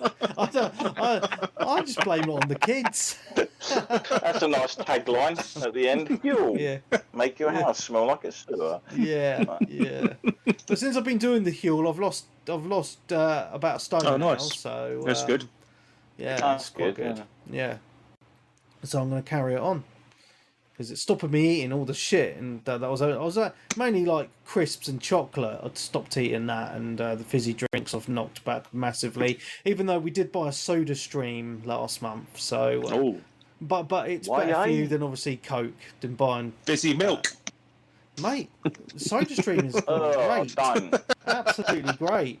Because you can buy the Coke syrups for the mate. It tastes better than Coke, 100%. I'm telling you, it's great. I doubt that. I doubt that. It's like Happy Shopper Coke, mate. It's awesome. Kind of pop, man. I love it. I'm loving the Soda Stream. It's great, and it's better for the environment as well. So I'm feeling good about myself. I'm healthier, and I still get my fizzy drink every now and again. So it's great. Nice. Yeah. Is it still glass bottles or are they made of plastic? No, so you can get so we've got the ones with the plastic bottles, but you can get one with glass bottles, but it's like super mega expensive. So we went for the cheaper one. Right. Yeah. Yeah, man, but it doesn't say it stays in a plastic bottle while you fucking fizz it and put the syrup in and then you pour it in your glass, so it doesn't really matter, does it? Nice. Anyway, what have you been playing, Darren? Well, I'll get the crap out of the way. Fortnite, Final Fantasy, finished the new patch that came out, which basically leads the story into the expansion. That was pretty decent. The final duty you actually get on that was pretty cool and interestingly done. Cool. I'm looking forward to doing that this week. Yep. Right. I will get into Scarlet Nexus. I gave the demo another go, this time on PS5. Oh, okay. And you still hate it? No, I don't. Oh. Flip-flop. I have changed my opinion on it, yes. So I will still say I'm slightly disappointed in some of the cutscenes being still images with sort of a character portrait just talking. But I've kind of gotten used to the button combinations they want you to do. And did you play through the demo as well, didn't you, Webby? When you I didn't finish it. I played literally about 10 minutes. You went as the dude, because I went as the dude this time, and I found that far more enjoyable than playing as the female character. Yeah, because he's got the sword, and it's not like these daggers that you kind of throw from range. Mm-hmm. Now, where did you start in the demo when you played it? Did you start in a city or in an industrial site? City. Yeah, right. So depending on who you go with, you start in completely different areas with different characters. Oh, okay. Cool. So I never came across the super fast enemies where you need to use like a fast ability to hit them, or the enemy that hides and you have to turn invisible. I didn't really run into those like playing with the dude character. Right. So you just had to deal with there's an invisible enemy that you have to use clairvoyance on, and then there's another enemy you have to use another ability on that makes you partially invulnerable for a short amount of time, because he puts out a big AoE around the ground around him, which damages the crap out of you unless you're in that mode. But no, I found it a lot more enjoyable playing as the guy, to be honest. Sexist. Like the combat, I was having more fun with it. I was able to sort of do quite a few funky combos while doing the telekinetic stuff as well, straight into other sort of team abilities and stuff like that. So I'm actually going to keep my pre-order down for it. Oh, fair enough, mate. Cool. So, yeah. So if you're interested, it's on everything now, I believe, demo-wise. Yeah. Probably the PC as well, I'd imagine. I find it odd how they do this with demos. They put them out on certain systems first, or not at all. I think. On certain systems. Well, technically, I think Microsoft has actually paid for the promotion for this game, because it was first announced during Microsoft E3 sort of stream thing last year. Right. Okay. So I think it's just a sort of thing, and all the promotional materials got the Xbox logo and stuff on it as well. Okay, cool, It man. does use the haptic feedback as well on the PS5 Oh, nice. with the That's controllers. cool. So when you're Yeah. doing the telekinesis and everything, you can almost feel the objects in your hand rumbling as you're chucking them across at things and that. Have But you it's pre-ordered kind this of on the weird. PlayStation then? Yeah, I have. Okay. Yeah. So I finished the demo as well. Actually completed it, because if you have completed data, you actually unlock extra stuff in the full game Oh yeah, that's cool. when it comes out. Yeah. Awesome. So yeah, that was quite a nice thing, because I was half expecting to put it back on again and within a few minutes being like, yeah, it's the same frustrating annoyance. But it wasn't, which I'm pleased to say. I have also put another 7 or 8 hours, I believe, into Biomutant. Okay, right. So this is quite I interesting talked because quite a bit about last week. yeah, because you talked about it last week, and the game hadn't officially come out yet. And since the podcast last week, the reviews have come out and they've been less than favourable, haven't they? Well, it's been kind of 50-50. It's almost like some people really like it and other people just don't like it. Mm-hmm. So it's like some people are like, the combat's great, but I didn't like the open world, and some people are like, well, the open world isn't great, but the the open world's great, but the combat isn't. Right. Kind of a thing. So it's almost like contrasting opinions from different people, because shockingly, everyone's got different taste. Yeah. But yeah, I'm still thoroughly enjoying it. I've finally got rid of my weird, goofy metal rabbit mask that I was running around with for quite a while. I've now replaced it with a goofy beaver mask. Okay. So it seems Sounds that there's a lot of other sort of like weird and wonderful sort of creatures that get the metal masks. Today, when I was talking to you in private chat, I just unlocked the boat as well. Oh, right. So I can now get around the world on this little sort of skidoo speeder thing, which is nice, until I went to go down one of the areas and it was like, you need a level 2 engine to get down here. Okay. Yeah, I've taken down one of the first, because like I said last week, you get these tribes and each tribe's got different objectives of what they want to do with this world that's dying. And yeah. I'd taken all the forts of the sort of tribe that was going against me at the start, and then walked in to sort of take the command, and I actually persuaded the leader to just give up without a fight. Oh, nice. And because you get like, you can choose to either do like a normal persuade, which is fine, or you can choose to do like a super persuade, which gives you a higher chance of actually the persuade working, but you will negatively lose a stat if you fail it. Oh, okay. So there's like a risk and reward aspect to it. Yeah. Okay. That sounds quite cool. Unlocked a few more mounts, explored the world a little bit more, got a sort of skeleton key that now gets me into other sort of areas on the map. But it is pretty much, I'd say, a majority of the fun you have with the game is exploring the world and looking for all the loots and bits and bobs that you can attach and create with your character, which is pretty much the main crux of what the gameplay loop is in that sense. Okay. It's very much like a loot hunting game and stuff. It does sound fun. I've I've only played it a little bit. Yeah, I mean, I picked it up this week. I've literally only played it for about 15 minutes, man. I'm just like, yeah. I mean, I enjoyed what I played of it. Just haven't had a lot of gaming time this week. But I just wanted to have a quick go. My initial impressions were, the character creation was just a bit odd. Like, the certain stats like make your character look completely different. So the smarter you make them, the bigger their head gets. So you can make them really dumb, and their head's like a pea-sized head. It's just really odd, really, really odd. But yeah, I mean, I think initial impressions were quite cool. Really, liked some of the combat, but as I say, I've literally only played it for about 15 minutes or whatever, so I can't say much more than that. I will say, like, with the combat, I'm very used to playing like your typical sort of hack and slash action-based games, like your sort of like Nier Automata kind of stuff, where everything is so fluid and precision. Yeah. Like when you push dodge, your character dodges. On this, it's kind of like you get stuck in animation loops.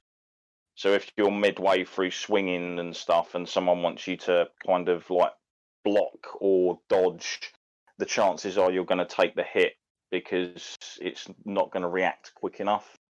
But you can kind of get around that when you realise that the combat works at a far more slower pace than you initially think it's going to be. Yeah. If that makes sense. No, that sounds cool, man. But yeah, it's like I say, it's a fun little game. It's hard to obviously.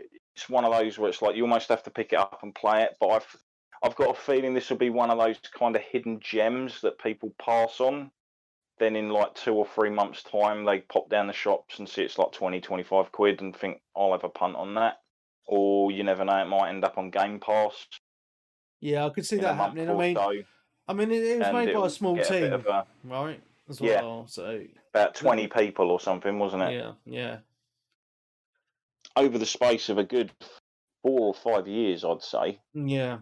So they've been working on it for quite a long time. And to be honest, how it looks for a small little dev, like some of the like open world stuff, it looks like it's got those nice, lush, vivid colours with sun cresting and all that lot, and sort of like very Breath of the Wildish kind of exploration. Yeah.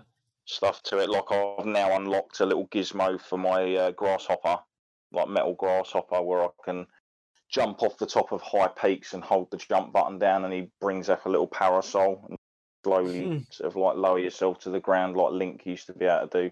Yeah. And such. So yeah, that's all cool. Trying to think. Oh, Resi 8. I'm still sort of part way through a speed run on that game. Oh, you're doing a second run through now, yeah? Third run through, bloody hell. Run through. Wow. So yeah, I'm part way through on a speed run, which they are fairly simple to do once you're on New Game Plus and you've unlocked like infinite ammo for things like the Magnum. But what you need to know is you have to skip all the cutscenes. Oh, because they take up your playtime. That counts in your playtime. So I have literally watched on a video someone run through the entire castle section on that game in under 15 minutes. Wow, that's insane. That's absolutely insane. Because it's like once you know where you've got to go and you know what scenes are cutscenes and which scenes are actual in-game sort of interactions, you can just like skip, charge through here, and like some of these people that are doing the speed runs, they're not even stopping to fight the enemies; they're just dodging them. Wow, that's mad, isn't it?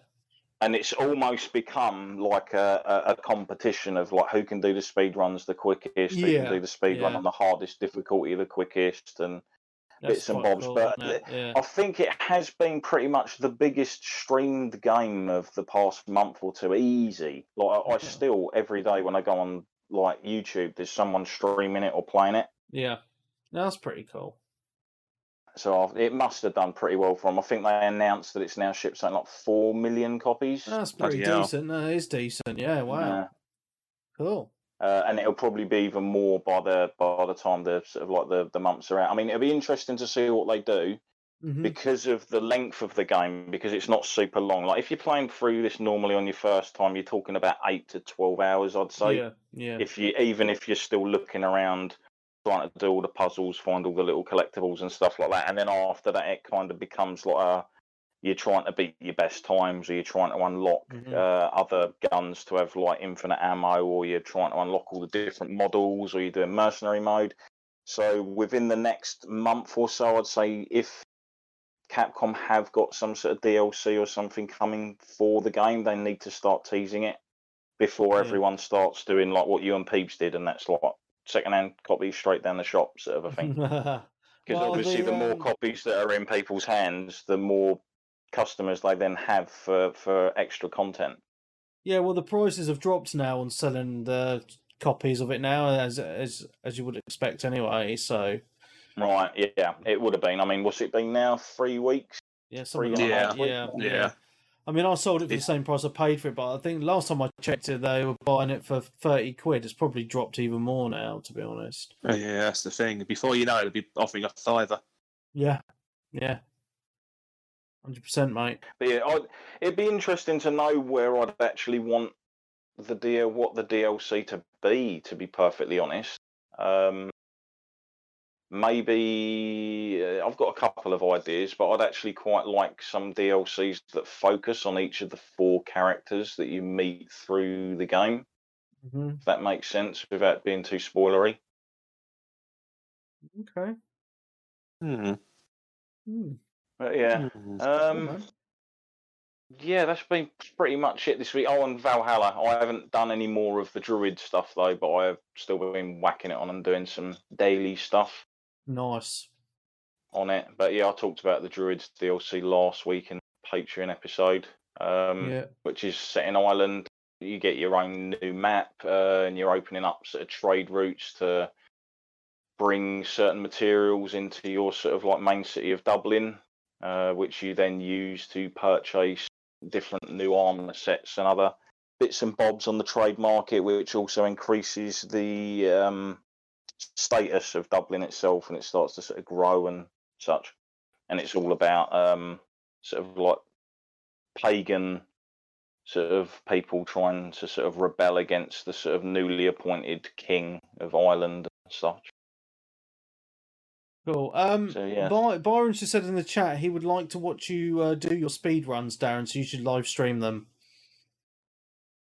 Well, the speed runs are usually like 10 minutes, save point, turn it off, because I get paranoid that I'm going to fuck up somewhere and lose a ton of time. Because obviously there's nothing worse than getting to that point where you're like, I'm not going to make it within the time limit. Shit, sort of a thing. Because there are a couple of moments in that game which are kind of a bit tetchy, where you need to be sort of quite precise at certain things. Right. Yeah. Can imagine. Cool. Anything else? No, that's pretty much it as far as I can think of. If I think of anything else, I'll just rudely interrupt as I usually do. That's fine, mate. That's fine. All right. Well, I haven't actually played a hell of a lot this week, to be honest. So it's been a busy week. I was meant to do Gamer Night on Friday on Wreckfest, but I had the COVID vaccination on Friday morning. Good man. Yay! Congrats. And I had the Pfizer, and but it knocked me out, man. The afternoon came, and I was feeling like dog shit. So I actually went. I went to bed at 7:30 on Friday evening. Rock and roll. Wow. Yeah, I was just absolutely shagged. Yeah, so I didn't actually manage to do the game tonight, which is a bit of a shame because I was bang up for it as well. So this Friday, I'm going to be hosting Wreckfest Gamer Night on the Xbox. So if anyone wants to join, I will be there. It's just really annoying. The last 2 weeks, this week just gone, I had the Pfizer and was ill, and the week before I had a really bad cold and I was ill. So that's 2 weeks I've been ill. So I'm going to have to do it. So hopefully this week, we'll be able to get it on. So that'd be cool. Yeah. So moving on, my main game, as always, Sea of Thieves. So I just want to say that I am now a pirate legend. So today I made it to pirate legend status, so I'm really happy with myself. It was a big old grind to do it, but I got there in the end. I'd like to thank Darkest Frost for being there with me for a lot of the time over today. We had an epic session today. It was so fun. Well, saying that, we had a little bit of an annoying session. So we're trying to rank me up. So we were doing the merchant missions, which is basically just going around. It's a shipwreck one, so we have to find a shipwreck and get all the loot and all that. So we've got to the shipwreck. We got all this loot on our ship. We're like, yeah, man, we're going to sell all this and rank. Blah. And then another ship rolls up and starts attacking us. It's like, you fucking joking. Just as we're It's really annoying when people do that, isn't it, Webby? I know. So anyway, we had a bit of a fight and we lost, so we got sunk. So I said to Frosty, I'm not letting this go. We know the last location of their ship. We're going for revenge. We're doing it. I can't let it stand. Because normally we're the people that fuck people up. We don't get fucked up. It's very Called karma, mate. Karma. So anyway, we went back and we found the cunts. They'd already sold our stuff anyway, bastards. So we wanted some revenge. So we ended up having this epic long battle. It lasted ages. And then another ship appeared, a Reaper ship. And now, basically, they were a grade 5 Reaper. So what that means is, if you've got a merchant Is this AI, flag, is it? no, this is people. So if you've got right. yeah, so you can have a Reaper flag on. So basically, when you get to rank 5, you can see other ships on the map if they've got an emissary flag up. So the other ship who were attacking us had an emissary flag up. So the Reaper comes storming in, and we can hear them in the game chat. And they're like, we're just after their merchant flag, because basically, if you're a Reaper and you sink a ship that's got an emissary flag up, you can pick that up when that ship is sunk and sell it, and you get loads of XP. So we didn't have an emissary flag. It was Probably like for the kill, basically. Yeah. So they were like, oh, we're just after the emissary flag on them, and we were like, well. We were here just for revenge because they sang us already. So we kind of teamed up and fucked them up. It was quite fun. And then we just scooted off and left the Reaper guys to pick up the loot and the flag.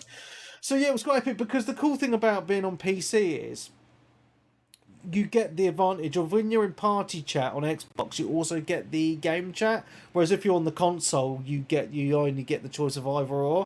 And some of the stuff in game chat is just so funny because it's proximity based. So say if you board an enemy ship, you can hear them talking as they're in game chat, and they're like, oh no, he's on the ship, motherfucker, blah, blah, and you can have some right arguments, as you can imagine, on the game chat.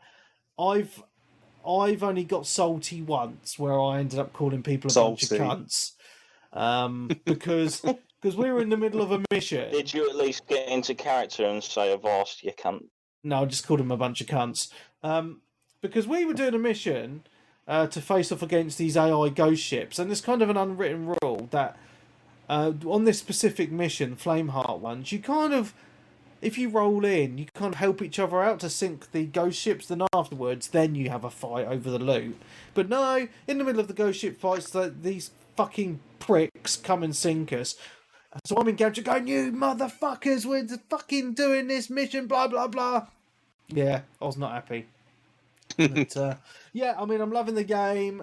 It's still a load of fun. Just the randomness. I was saying to Frosty today, because we go in with a plan, like the plan today was to do the merchant stuff, and then it ended up, we did some merchant stuff, and then it ended up being like epic battles and meeting some randoms and just having a load of fun. So yeah, man, it's just a great game. I absolutely love it. So yeah, there's that. PlayStation wise, I'm really into Spider-Man Miles Morales at the moment. It's good, isn't it? It's a lot better than what I thought it would be. I'm loving I said it was great at the end of the year, and you didn't believe me. Well, Dan, sometimes your tasting games can be a little bit on occasion, but I mean, I enjoyed the original. Same thing about you. Well, true, but I mean, I enjoyed the original Spider-Man game on the PS4 anyway. So I had no reason to think that this wouldn't be as good anyway. But I'm really enjoying the story. The story's really gripping me at the moment. I'm liking the cast of characters. Obviously, it's a different Spider-Man. His name is Miles Morales, in case you haven't guessed. And so, whole new cast of characters, his friends and his family and stuff. I've kind of gone off the OCD-ness now of having to do all the side stuff and the collectibles. I'm just kind of... I'm doing them as I come to them on the map, if that makes sense. But I'm not going out Leave of them my to way. the end, I think, pretty much. You can do. I do recommend getting a healthy amount though, so you can do some power upgrading and so forth. Yeah, so you can get all the gadgets and shit. So yes, I've been doing a lot of those anyway. But the story itself's really well done. It just all kind of flows together. It kind of feels like at times like an actual movie, a Spider-Man movie. Yeah, there's a it definitely doesn't feel as broad or epic as the first game, where you had a whole kind of colourful cast of Spider-Man villains turning up.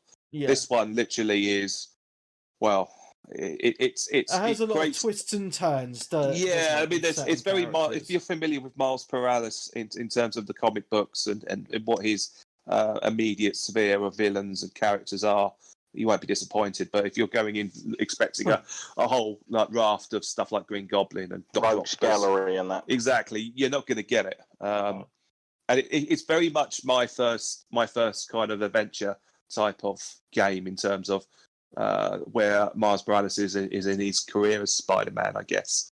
But it sets up, I guess, the next game, which if you've played the last game or the first game up to the end, you get all kinds of hints where the plot's going to go. Yeah. So we'll wait and see. I mean, it probably won't be out for another 2 or 3 years or so. But just stand by and wait to see what Insomniac do.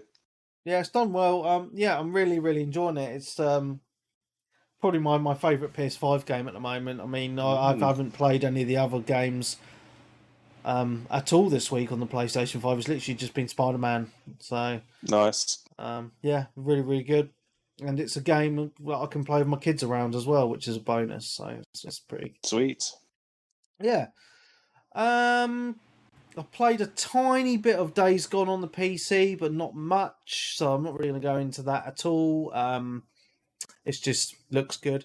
Played a little bit of Greedfall again this week as well. Again, I'm really enjoying it. It's a lot of fun. I'm liking the storylines.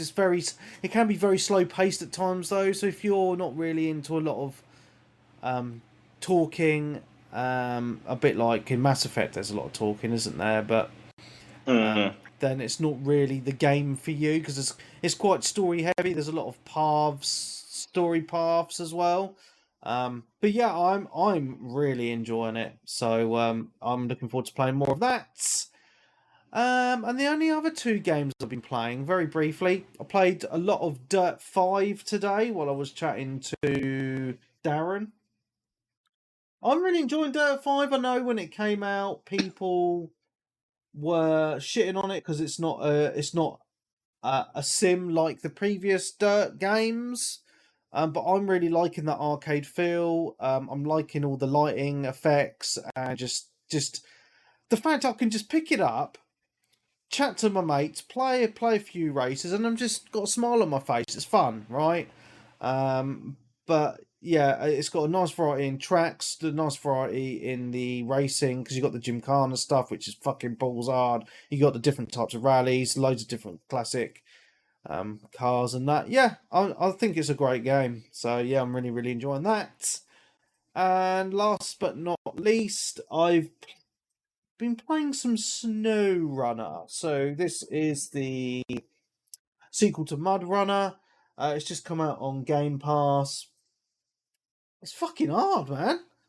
I don't know if have any of you guys played this game at all? No. No, I've seen people playing it. Because like I said, like when it actually came out, it was pretty popular amongst streamers. Yeah. At the time again. It's fucking rock solid. It's a really odd thing to make a game about, but it is strangely addictive. So it's like Mud Runner, where basically you've got different vehicles, you do your deliveries and stuff, but you change the gears yourself manually. You change the vehicles from all-wheel drive to two-wheel drive to save fuel. You're getting stuck in the mud, so you have to drop your gears down to get out the mud, or use a winch to like pull yourself out of the mud, and there's all these different hazards in the way and stuff. So you've got to try and figure out how to deliver some goods, if the roads are fucked or whatever. And it sounds boring when I'm talking about it, but it's actually quite... It is quite fun just trying to figure out... It's like a bit like a puzzle game, really. You know, you're trying to figure out your way to get to the end of your route. What's really odd about this, though, is there's a map, and then you have to unlock sections of the map, which I find a bit weird, and it's just like vehicles dotted around, and you pick them up, and you go along your merry way, and you do these missions, and I don't feel like it's structured enough for me. You know, I would like it's set up to be like, right, this is your truck, this is your next mission, go get from there to there, where it's more kind of open-ended. It feels a little bit like Assassin's Creed at times, because you got to get to these fucking watchtowers to unlock the map. You know what I mean? So that's a bit odd. And getting to old Ubisoft style. Yeah, and getting to those watchtowers can be a fucking pain in the ass as well to get to. So there's that challenge there. But yeah, it's on Game Pass. It's graphically, it looks really, really nice. It is quite relaxing at times, or you can get very frustrated, depending. But yeah, that's what I've been playing. That is literally all I've been playing this week. There you go. Yeah. Good times. Cool, man. Yeah. Obviously, I talked about the Capcom arcade bollocks and that. Yeah. Earlier, so Capcom arcade bollocks. Yeah. Cool beans. Right, so we get into the questiones.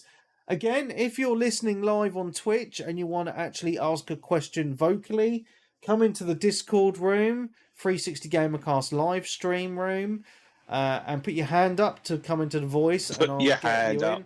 Well, Just that's like you've got to Skull. request permission, right? So I would love to get you guys involved and hear as many voices as possible. I think that would be really, really cool. If you're a bit shy, put some questions into the Twitch chat or into the specific room on the Discord called Podcast Questions. So I'm going to get straight into the questions. From where? First question's from Wes. He says, what's your most anticipated game of E3 this year? Breath of the Wild 2. Do you think Fingers they're going to show crossed. it this year? No, they're not. Of course they're not. Metroid Prime 4, maybe. But, it's going to be, hopefully, Nintendo are going to have a couple of double whammies. They need, with the Switch Pro coming out, they need to sell that, well, not necessarily sell the console, but they'll need a big game to go along with it. We know what game that's going to be. They've got two big games we still haven't seen anything from that they could quite easily drop around the same time. Go on then. Bayonetta 3. Oh, yes. Or the new Metroid that's been rumoured Metroid Prime 4 for years. Either of them two, you're going to shift a load. Yeah, take my money now. There you go. Cool. I think that's about it, really, for me. Final Fantasy I suppose 16. if I was, possibly. I'd say just because I like the first one so much, and I'm just intrigued to see where they go with it. I would like to see God of War Ragnarok this year at some point. Maybe this is why they dropped the Horizon stuff now, because they wanted to, obviously, if they do drop God of War properly at their digital event this year, in some capacity, they kind of didn't want it to overshadow Horizon, because I think it's easily more anticipated. Maybe. I would say. Yeah. But yeah, apart from that, it'd be games that I know we're not really going to see anything of. Like, for ages, have been really after playing or looking for way more content on Grand Blue Fantasy Relink, which is the action / sort of RPG that was part done by Platinum Games. Which is due out on the PlayStation. Well, it was on PS4, and then I think they said it's been delayed till 2022 now. It's pretty much guaranteed it's going to be sort of PS5 as well at that point. Cool, man. Hoping for some surprises. Oh, I'd like to see some new. I'd like to see something new, to be honest, as well. Yeah. Well, I think that's going to blow us away. I think, again, Microsoft are probably going to have a good show this year. Because this is where they could start actually showing off what a lot of their first-party studios have been actually working on for the past 2 or 3 years. Yeah. But then again, they might also not want to do the classic and announce something like 3 years away. Yeah. Because that is a pain in the arse, and I think people kind of are getting a bit sick of that, to be honest. I mean, obviously, they announced recent. I think it was this week as well, wasn't it? That they announced the joint Microsoft and Bethesda showcase. Yes. Yes. Which is it next Sunday, just before the podcast? Ooh. Fresh it's news either for next the Sunday show. or the Sunday after. It's either this Sunday coming or the following Sunday. I think it might be the following. Yeah, I think it is the following Sunday. Because it's just before I go into work on a day shift. Lols. But I will sacrifice to be on the show that night, and so we can chat about that. Yeah, man. Awesome. Right, shall I move on? Yep. Sly Ullman says, what game or franchise would you want rebooted or remade? For him, it's Unreal Tournament. None of them. Don't care. Wants new stuff, man. New stuff. New games. We've seen enough remasters and fucking reboots in the last 10, 15 years. I've said it before. If someone can make a proper awesome remaster of BioShock, I'm in day one. I don't think it still looks decent anyway. They already did a remaster on BioShock. It does, but yeah, they kind of does, but it still does look like a sort of like almost 10-year-old game. Well, it is. Yeah. So yeah, but to give that a new, like say, like an Unreal overhaul, we completely forgot to mention the fact that they dropped a new Unreal Engine 5 demo this week as well. Did they? I didn't see that. Over. Yeah, well, it's like a tech demo thing again, showing you what they can do with the technology and stuff. But like I did say on Twitter, you've got to kind of reel in your expectations a bit, because like these are just literally like, this is what is possible. And I mean, like, everyone got really excited when the Samaritan demo dropped 10 years ago, which was like the Unreal Engine 3 demo, and I think we've only just got to that point. And even then, if you watch the demo for that now, some of the lighting and stuff that's used in that demo thing is still really freaking good compared to what we have now. Yeah. Cool. Well, we'll move on. I'm also just seeing the news as well just now.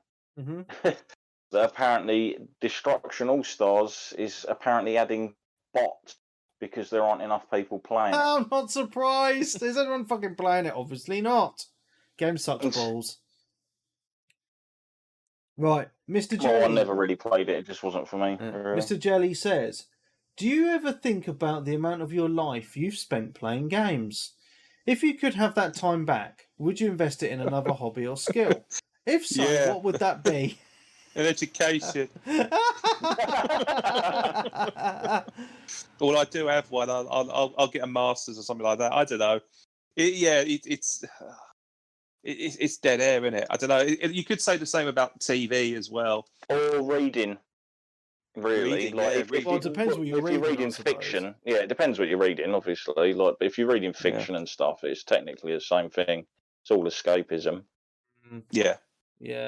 I made a lot of time. I was thinking about this. That's fucking weird that question's popped up. I was thinking about this. I don't know if we actually talked about it in our WhatsApp group. I can't remember now. It definitely came up at some point very recently. And so I was thinking about this because I was thinking, fucking hell, like, amount of hours that we all spend gaming, but me personally, a lot of hours gaming. Sorry, something's about to fall off my wall. Just give me a second. Let's see if we can hear the clatter. Ow! Hit me on the head. I put a whiteboard up on my wall in my man cave for reminders and work stuff. And what? Put change underwear. I put it on the wall with like these sticky pads, but they're not very good because it was literally just sliding off the wall. Oh, right. Yeah. Anyway, I was thinking about this only a little while ago. I was thinking, fucking hell, like, if I spent all the hours I did gaming on, say, studying or something like that, I'd be fucking... I'd have an amazing job and be fucking loaded instead. You could also just game it in and another do way. fuck all else. Yeah, you could have gone off, got an education with all this time. You're off on your way to your dream job, and you get hit by a bus. Oh yeah, true. It's such The sliding doors effect. what a brilliant spin on that, mate. Yeah, well, yeah, I don't know. It's hard to think. Like I haven't even got a dream job, so it's hard to think for myself, really. I mean, my dream job would be sitting on my ass doing nothing while someone pays me. But that doesn't exist. Yeah, I mean, we all think back and have regrets anyway, and what could have been and all that. But I think, seriously, like, gaming is a great hobby. And what I found about gaming throughout the years is, you meet a lot of great people. Yeah, it's not antisocial anymore, really, is it? The stigma of that has gone, like sitting on your own with you. Yeah, you think of the podcast, the community, the people you meet gaming and stuff. If I didn't game, I'd probably be a really lonely fucker who was very sad. To be honest. Also, you wouldn't have met your wife or had your kids either. Oh, true, and I wouldn't have met you guys. But the same for you. If you didn't game, we wouldn't be chatting now. So yeah, I think our lives would be a lot worse off if we didn't game. Let's put it that way. That's my way of spinning it. Yeah. Yeah. Cool. Right. Any other questions? Mad Racer fan says, will Xbox lose badly this coming E3? Don't know what that means. Winners or losers? Is there winners or losers in the gaming world? It depends who can bitch the loudest on the internet, I guess, doesn't it? The only time there's a loser is like the Dreamcast, and when it just dies a death. And that was sad. That was a horrible loss because that was a fantastic machine. It was the first machine that actually, like I've said before, gave people pretty much affordable, arcade perfect games in their house. And then some. Yeah. I think that when it comes to losers, it's when a conference presentation goes wrong. So, I don't know, there's been plenty of Ubisoft ones over the years. There's been plenty of Xbox ones as well. Yeah. So I guess everything's now on digital. It's not live anymore. It's already like a pre-recorded video, so it's been tailored and by the marketeer. So when it goes live, it literally is perfect in their eyes, which it kind of eliminates a bit of the fun, I guess, because everyone wants to see a fuck up. Let's be honest. Yeah, but then I think some could say the winners or losers could be whoever shows the least games or does something so you get less social media points. Sony did this better than Microsoft or vice versa, so we're super awesome on Twitter. It also depends on what games you're after. Obviously, certain games we want, other people won't find interesting, and vice versa.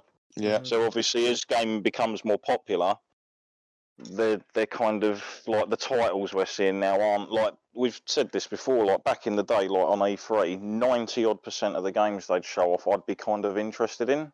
Yeah. And now it's barely like 30%. Well, games have changed a lot as well. Like one of the franchises that makes me really think about this, and it's a great example, is the Ghost Recon franchise. Now, I've always been a massive fan of the Ghost Recon games, back to Island Thunder, on the original Xbox, and then obviously you had the Ghost Recon Advanced Warfighter, GRAW for short, on the Xbox 360. Great games, very hardcore, and then the series wanted, the Ubisoft wanted the series to go a bit more mainstream, and the games now are... they shouldn't even be called Ghost Recons anymore. They completely changed them for that market. Well, they do the copy and paste, don't they? They get accused a lot of having the very similar copy and paste games, all open world, all gear loot progression level based, etc. Yeah. So what I'm saying is, like, games have gone. Like, you used to get a lot of games like that, which were very tailored to that market. And we had a great fun on those online, and now gaming has changed a lot. You get, it's just a lot harder to find those kind of niche titles, and franchises have changed immensely over the years, and I think it's quite sad to see, to be honest.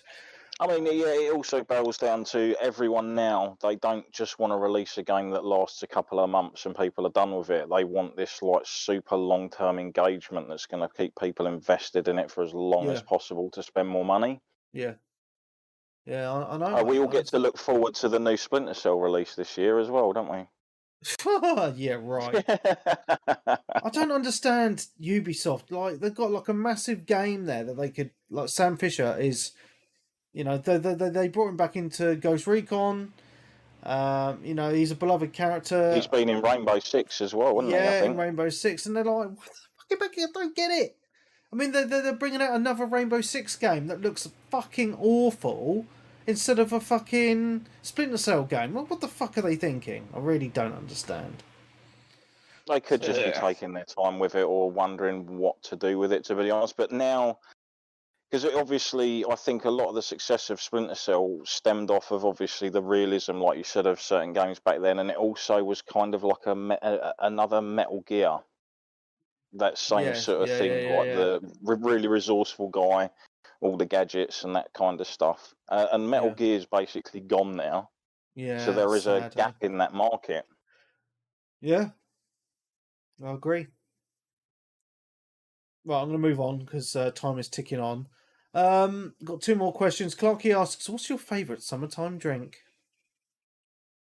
Nice, easy one. Water. Right? Water. Yeah, water's good. I had a couple of lagers last night. It was very nice. Ice cold water. Yeah. I think you might be talking about alcoholic beverages. Yeah. Probably a beer. It's got to be a good ice cold beer in the summer. Agreed. Yeah. It's but yeah. You're not a fan of like fruity alcoholic beverages? No, they can kind of get a bit cloying in the summertime. I find. What about cider? Not a fan of cider, or no. Like Krabby's alcoholic ginger beer? No, not. No, I just like normal beer myself. I'm just trying to throw different options out there. Beer, cold beer. A whiskey and Coke, I do enjoy. It's nice. Okay, last question from What's My Tag? PSP or Vita? Which one was your favourite? Vita, easy. Yeah, because you could play all the PSP games on there anyway. Well, most of them. I think there was some you couldn't. Well, you download. Yeah, well, it was on the eShop basically. You can still play. Okay, there is one game that I know 100% you cannot play on the Vita. Final Fantasy VII Crisis Core. Yeah. Right. This is one of the greatest games ever made, and you can only play it on the fucking PSP or on a ROM on an emulator on your PC if you so wish. But the only official way is to own the fucking cartridge, because I never put it on digital. Well, it's not cartridge, is it? It's a little disc, UMD, on the PSP. And the PSP was a great system because you could hack that fucker to run like SNES games and shit. And you could watch films on it. Oh yeah, the little movies as well. Yeah, which back then was obviously quite big because phones hadn't gotten to the point where they are now, where you can just like download a film onto it or whatever. This is like you actually bought your own little UMD disc. Yeah. In fact, they actually sold UMD albums, didn't they, as well? They sold UMD everything, man. Yeah. Yeah, I mean, the PSP was great. The Vita was... I do feel the Vita is... But I've got both in my drawer, PSP and the Vita, and I think the Vita I've got two PSPs. The Vita had the better screen, better options, better games. That's it, really. Do you have the fat PSP, though, Webby? Yes. Because I'm gutted I got rid of mine because it's very similar to like what they did with the new Vitas. The screen isn't as good. Yeah. On the latter models, and it feels the later ones felt really plasticky as well. Yeah, was it the PSP they bought like out a mini like PSP 3000? There was one that was you like slide it up. You slide it. You want about PSP Go? It was download only with Go. Yeah, man. Yeah. That was a bit of a flop. That was a bit of a it was a bit of a bad move by Sony on that. I think. Yeah. Like the design of it was nice and everything. Yeah, but I mean, I still think the Vita. I think that it died a bit too early because The cartridges Mobile phone were market, perfect. yeah. Mobile phone market killed it. I mean, it was like such a quality product. I mean, I got the original, so the screen was really nice. Like the buttons all felt good. Even the little thumbsticks feel really nice, and the games look good on it. They just Still look didn't do enough of fantastic it. as well. Yeah, and you can still use it to remote play your freaking main console as well, which is pretty cool. And there are still games coming out for it. You just have to hunt for them. Oh, that's cool. But the longer Japanese this ones. actually goes, the actual physical copies of some games are becoming very rare and quite expensive to get I now. can imagine. Yeah. Yeah, man. An awesome little machine. I think that might be all the questions. I'm just going to double check the Facebook page, and I don't think there was anything on there. Oh no, Neil Holding asked a question. So there's one question on Facebook. Is everyone looking forward to the next generation version of Battlefield 6? It is rumoured to have 128 player servers. Bloody hell, that's a bit too much of my liking. Bloody hell. I think it's going to be, from what I've seen, I think it's going to be good. Yeah, it's going to be a reveal. A fun site, yeah. And obviously you've got to think, is it possibly, it could well be a day one Game Pass, because technically the EA thing is now part of Game Pass. I doubt it, mate, because you got EA Play, which is like all the older games, and and you've got EA Play Pro on the PC, which is like £90 a year, and that's the one where you get all the games on launch. So, but couldn't you see Microsoft pulling out some sweet deal here? Wow, nothing's out of the realms of possibility. Yeah. But I personally don't see it happening. But if it did, it'd be a great surprise because it would save me some money. So great. Nice. Cool. And there was some leaked. There was a leaked trailer for that, wasn't there, online last week? Was there? Yeah, but you didn't really see much. It was all like really shitty. Is it like quality. This Elden Ring fucking footage, which is like 20 seconds of blurred and mashed up? So I was like, yeah. And then the bit of news on that was that it was actually that trailer was meant to be used for internal use only, so it wasn't meant for the general public anyway. See again. That game was actually unveiled at a Microsoft event. Elden Ring? Yeah. Yeah. So if there's going to be a trailer for that, I expect it to turn up in the Microsoft presentation.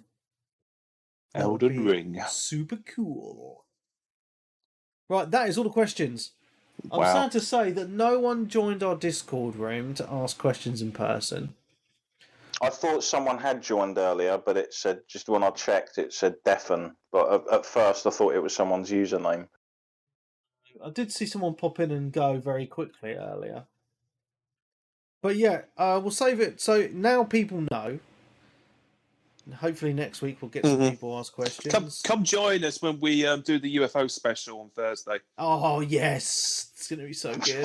I'm going to have to go. I'm going to have to get some beers in. Going to get some beers in for that, I think. Yeah, man. It's going to be awesome. Yeah, I'm off. When am I back at work? Monday. So I'm working tomorrow, then I'm off till Monday next week. So I'm going to be off all week and I'm going to have some beers too.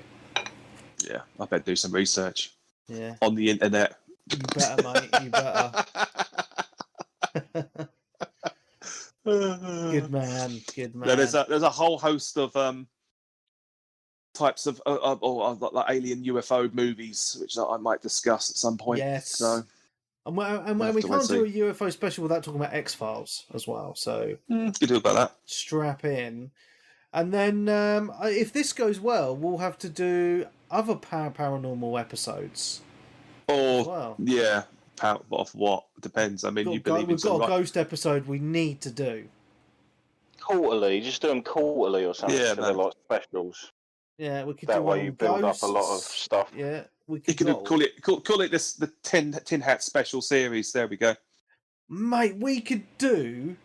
Mm-hmm. So we got these like the paranormal episodes. We could also do at some point conspiracy theory episodes. Oh God! Oh, because you got this infinite conspiracy theories, man. Of course there is. Never ending. It'd be great. There's infinite ways people misconstrue and misunderstand actual science and facts.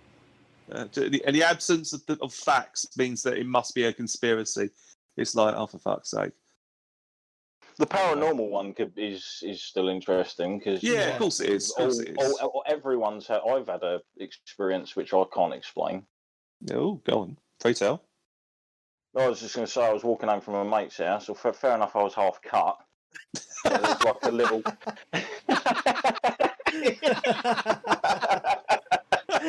There you go. Yeah. So there's like a little area that usually goes through, like cuts between a road and the main road. So it's like along the A2, just past where the Howard School was. Okay. And a bit further up from that, you've got a little gap that we called the PQ because it's two little things that go up in the shape, and if you look at it, it's P and a Q. Mm-hmm. But yeah, I was going towards that, and there was a bird walking down, like in the middle of winter, like this was like proper cold, with like a summer dress on and stuff, looking like she'd just come out of a nightclub. Because obviously the avenue was just up the road. Yeah, the avenue was up the road. Yeah. So every now and again you get that, and I sort of like paused for a bit because I had a noise behind me, like a car coming around the corner or something. And then when I walked back out through the gap, there was absolutely no one there whatsoever. Ooh. And you're literally talking like 5-10 seconds at the most had passed. And no cars had pulled up and down because this was like 2 a.m. Perhaps she just hid in a bush from you because she thought you were weird. No, because there isn't really. There's no actual bushes. There's no bushes to actually hide in along that stretch of road. It's all like really double open. Boxes. No.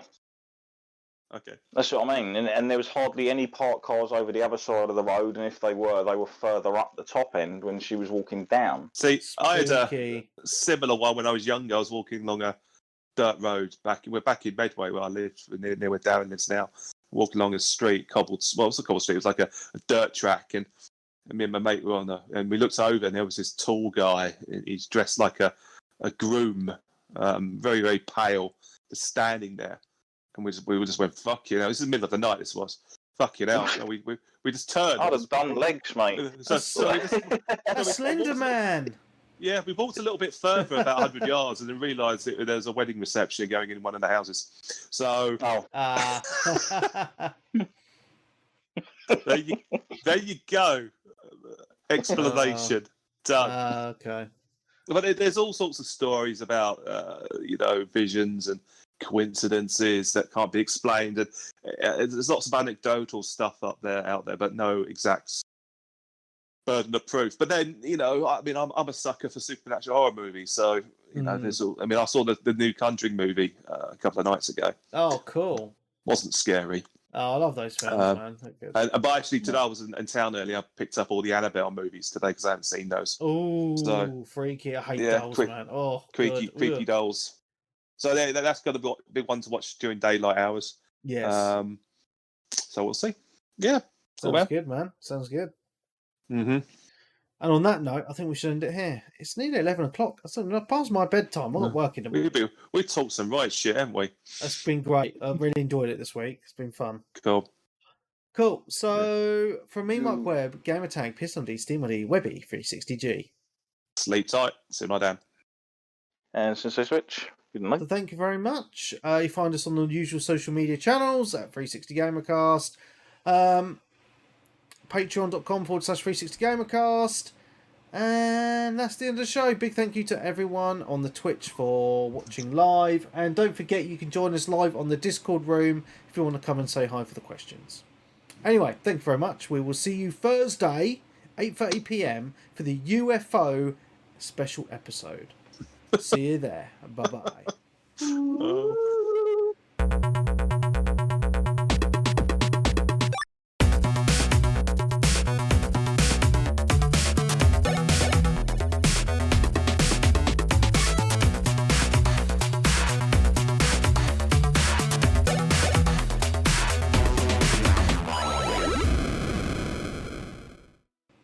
Ha ha ha ha. Good times. Yeah, I'm gonna have to do some reading. Yeah. I'm gonna be be on the fucking floor. The amount of crap you and your mate are gonna be coming out with. So yeah, I'm gonna have to do some reading. Let's just say that, and I might watch a couple of movies as well between now and then. So we'll see. Fair enough. There's a couple I got in mind. Yeah. Did you get round to watching Army of the Dead in the end, Dan? I did. It was fucking awful. 2.5 hours. Oh man, have you read about this? Have you seen it yet? Yeah, I watched it. I've watched the whole thing, and It's I've also awful. watched like a few hidden things that you might not have noticed in the film. All the kind dead of pixels. explanations and stuff. What? Well, yeah, there was the one about there's a dead pixel on one of the There's cameras. shitloads of them. There's What? shitloads of them. One of the cameras has got a dead pixel on it that he's used. That's So bullshit. no, it's not. It's fucking there. Google it. No, I'm saying it's bullshit that it's there. Yeah. It doesn't really help me. The film's an hour too long. All right. Yeah. They could have. There's a whole subplot with his daughter in there. You could just get rid of that. Bin it. Yeah, she ruins the whole thing basically. It rips off Aliens by about, I don't know, nearly 10 story beats. Not Vasquez being the biggest giveaway. Exactly. There's a whole subplot about a creepy corporate company guy wanting there for another reason, and his old mission can be resolved within 5-10 minutes of them going into fucking Vegas and cut the rest of the fucking film out. None of it makes any sense. All right, I like moronic dumb movies as long as it keeps it simple. As soon as it tries to be clever, forget about it. And another thing, when he plays fucking zombie by the Cranberries right at the end, he's fucking tone deaf. Does he actually know that's about the IRA bombing Warrington? Fuck. Yeah, you know what I'm saying? Like, it's like, mate, zombie in the title. Zombie, and tanks and bombs. It's like some dude bro fucking understanding. It's like, dude, fucking idiot. But there's actually UFOs in that film in a certain part as well, and there's robot zombies as well. Did you know that? Yeah, well, actually, my mate. No, I was watching it, and I wasn't paying. I mean, I was wearing my glasses so I could see it, and my mate said, "Oh, that was a bit weird. Some of them got glowing eyes." And it was like, and then but that one had a metal face, and I'm like, what? And that's apparently this will all be explained in the animated series coming soon. Or so something. he's making us watch it again. He's obviously going for the full universe thing. I think. Oh God. 11. But yeah, it was just such a mishmash of different shit that none of it kind of glued or worked. You just and it was a good premise. That's what I was saying last week. It's a good idea. You could have done something really lean. Fun with that entire concept. Kept it lean, but instead he just rips off loads of other movies, notably Aliens. I mean, they spent an awful lot of money inserting the actress to replace that sex pest as well. Oh right, yeah, I heard that the helicopter pilot. One of the characters was completely. She's the best thing in edited it. In. She's the best thing in it because she comes along. Yeah, she doesn't some of the best lines. She doesn't really care because she's acting away from the other actors. Yeah, so we are spoiling the shit out of Army of the Dead. I hope listeners just realised that. It was spoiled because I don't really care. I don't really care about this film. It's terrible. But she's the best thing in it. She'll basically she rattles up on lines like she doesn't give her character doesn't give a shit, and he just delivers because she basically is there. She's the avatar of the audience, not giving a fuck. So, like, I'll pay to. I'm going to watch this. So let's get on with it then. I don't want to know what's going to happen. Just show me whatever it is. She'll be give me my $2 million. It's fine. Done. Yeah, it's it's such a bad film. Such a bad film. Not in a good way though. That's the sad thing.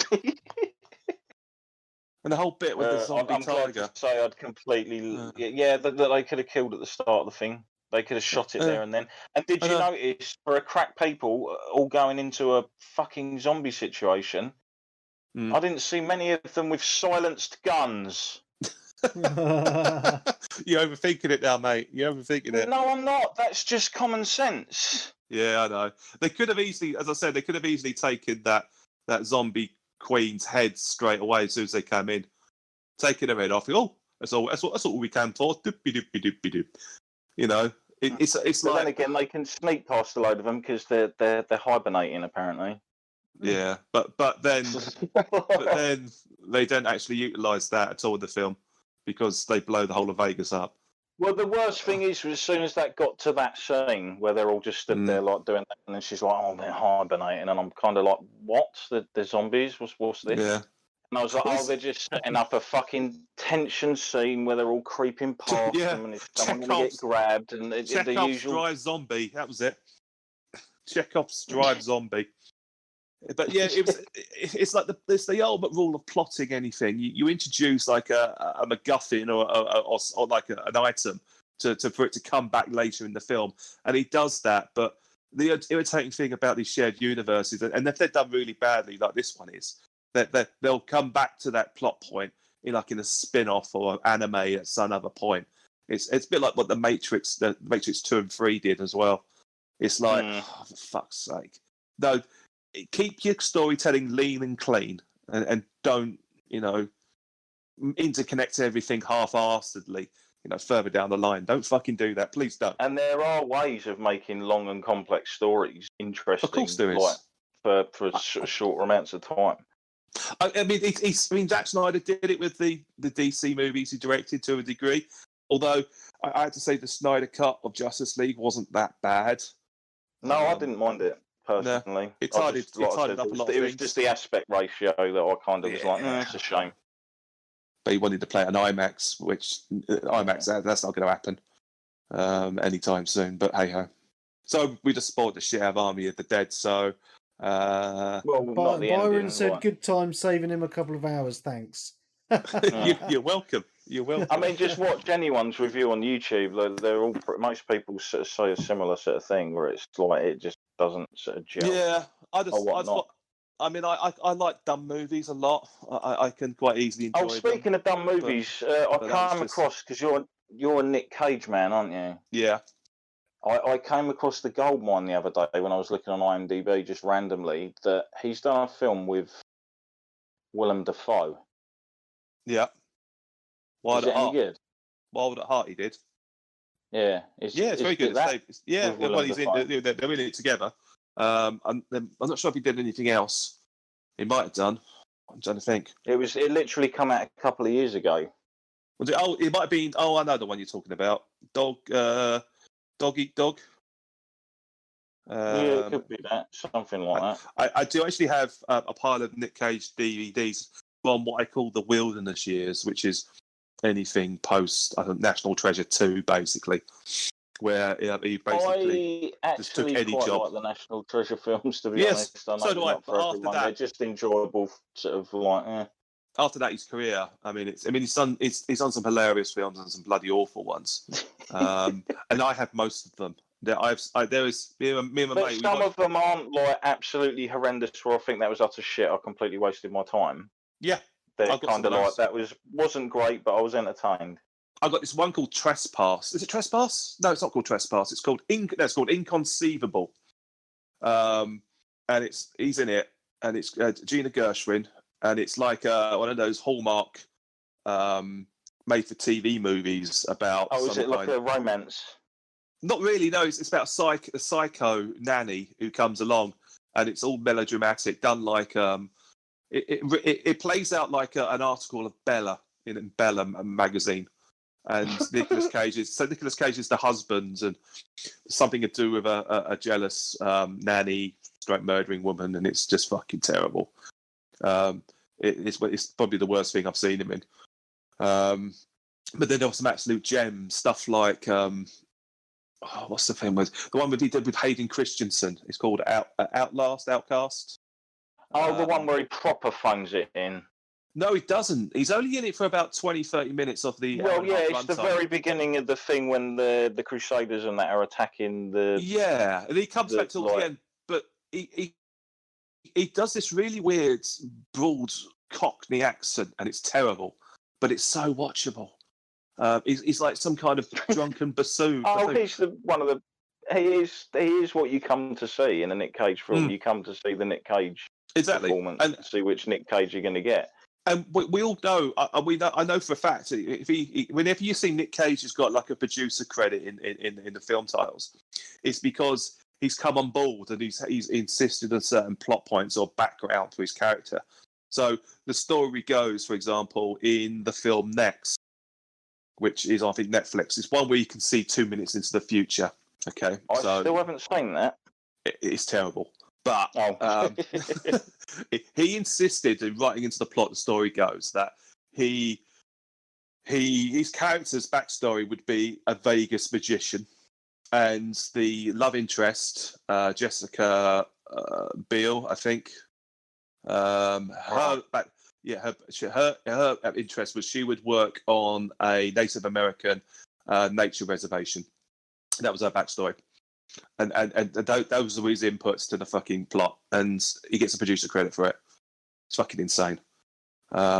It's like his other stuff, like he did Willy's Wonderland recently, which is the Five Guys at Freddy ripoff.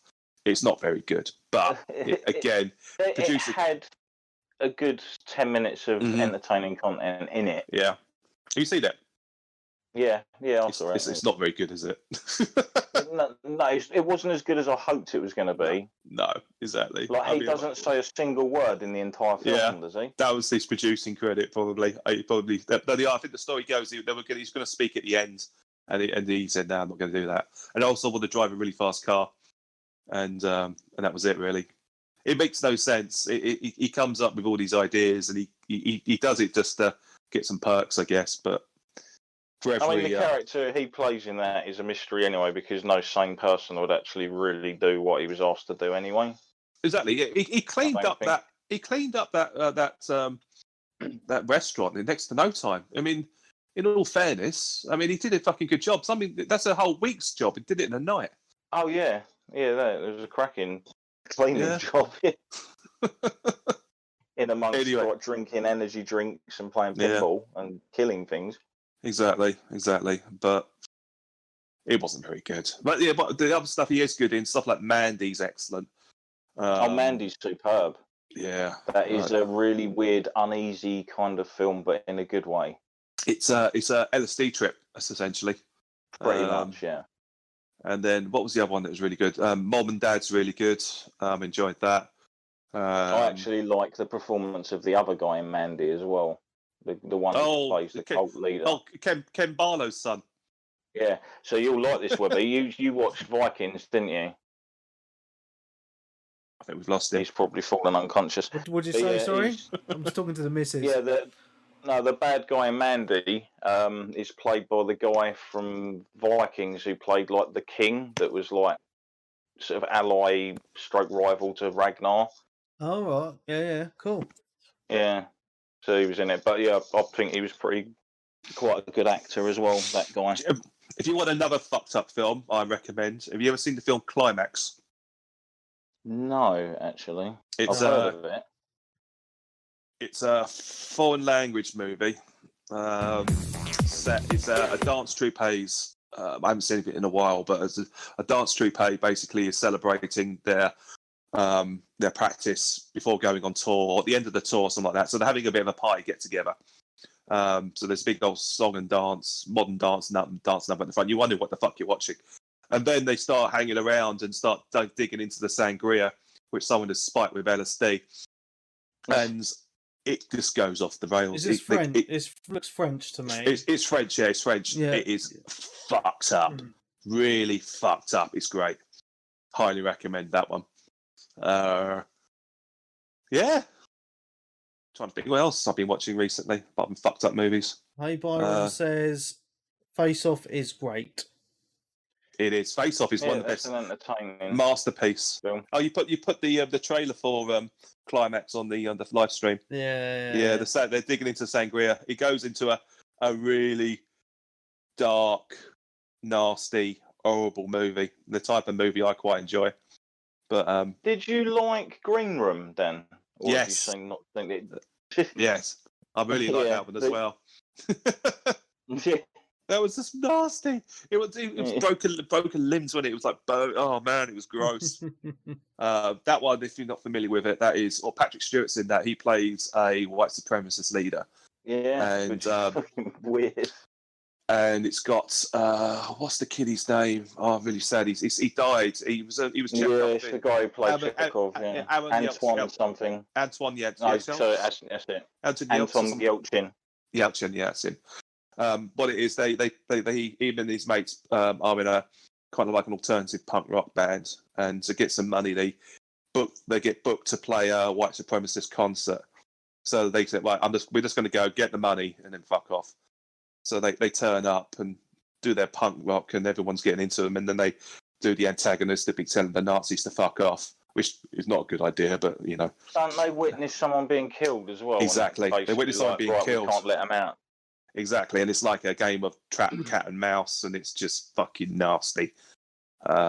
It's great. It's really good. So I highly recommend that one as well. Right, on that note, guys, I need to go to bed because I'm absolutely I will mention another one that you'll probably quite like if you like the weird stuff. VFW, I think it is. Oh, yeah, I got it on my list. That's a load of old school actors. It's on Netflix. If you like just really schlocky violence over the top, like with a lot of the sort of stuff we've mentioned on a few of those others, I think you'll find it quite fucking entertaining. It's just to bring this full circle before we go. It's just a shame that there's all these great movies out there, and something like Army of the Dead gets all the attention. So let's just say that if you want any tips, come to me at Darren.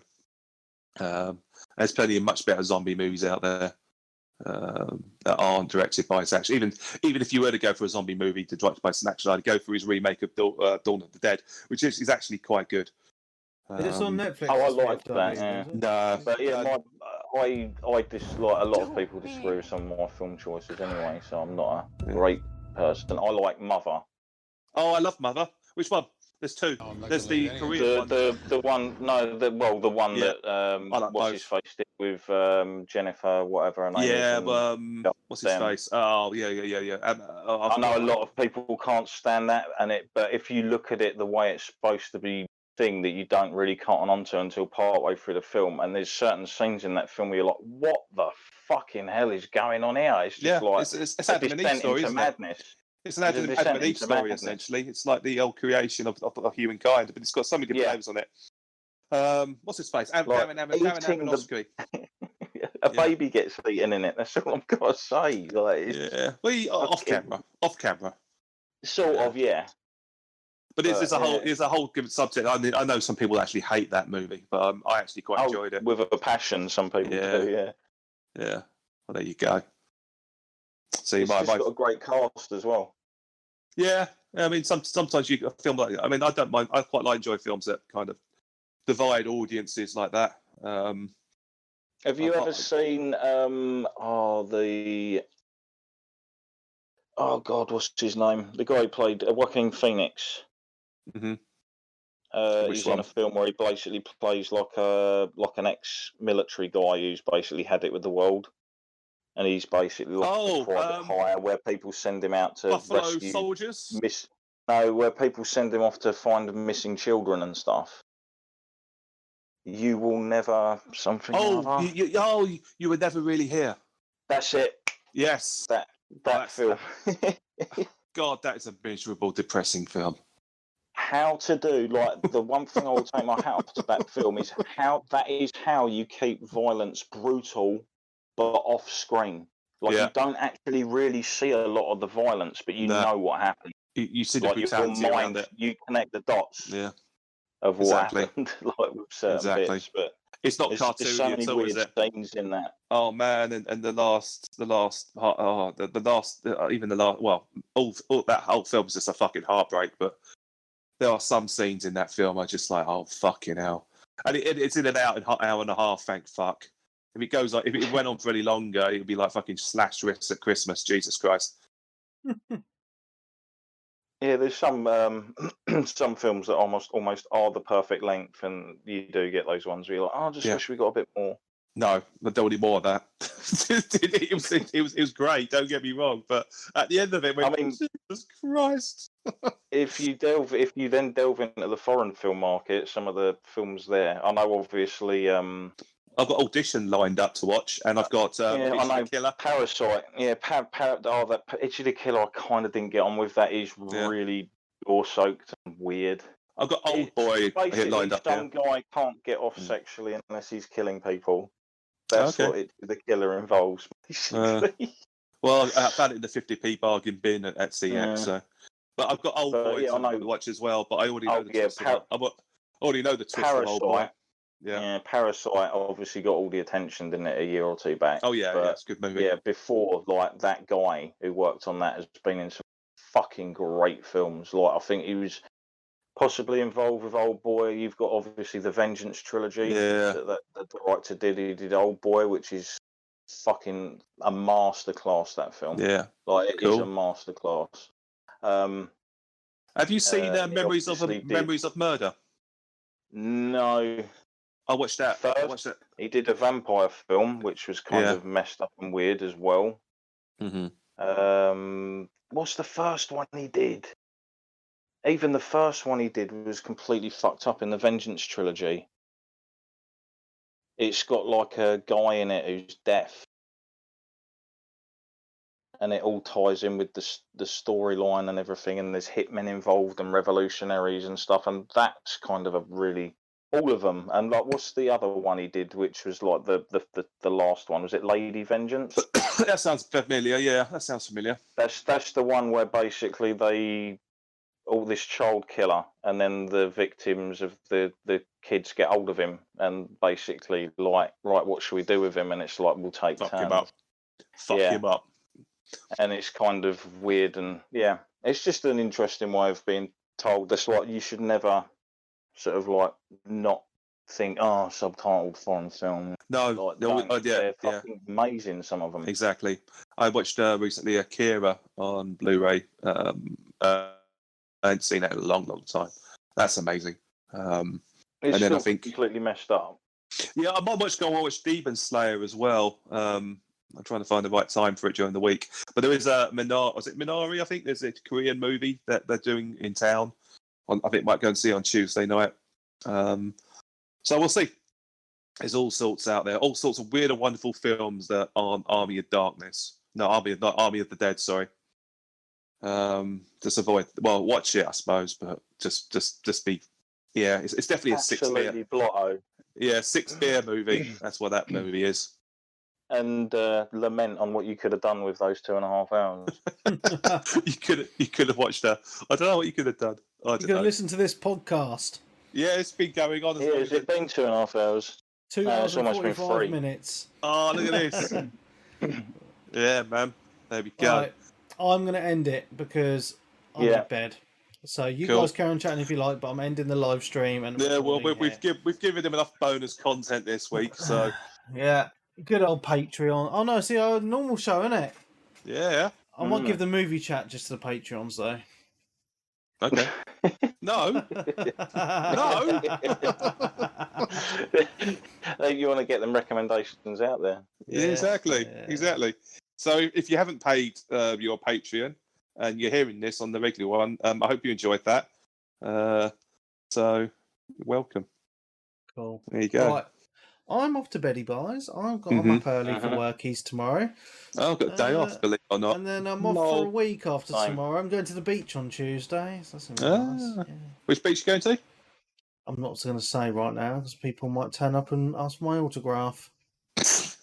Unlikely. Is it a Pebble Beach? No, I'll tell you later. Pebble Beach. You tell me like you're going to Bognor, aren't you? I'm going to a sandy beach. It's going to be lovely. Sandy beach. Right. Anyway. Okay. Cool. I'll catch you guys later. Cheers, everyone on the Twitch. And I'm not going to put any ending music in. I'm just going to go to bed. So, see you later. Bye. Bye.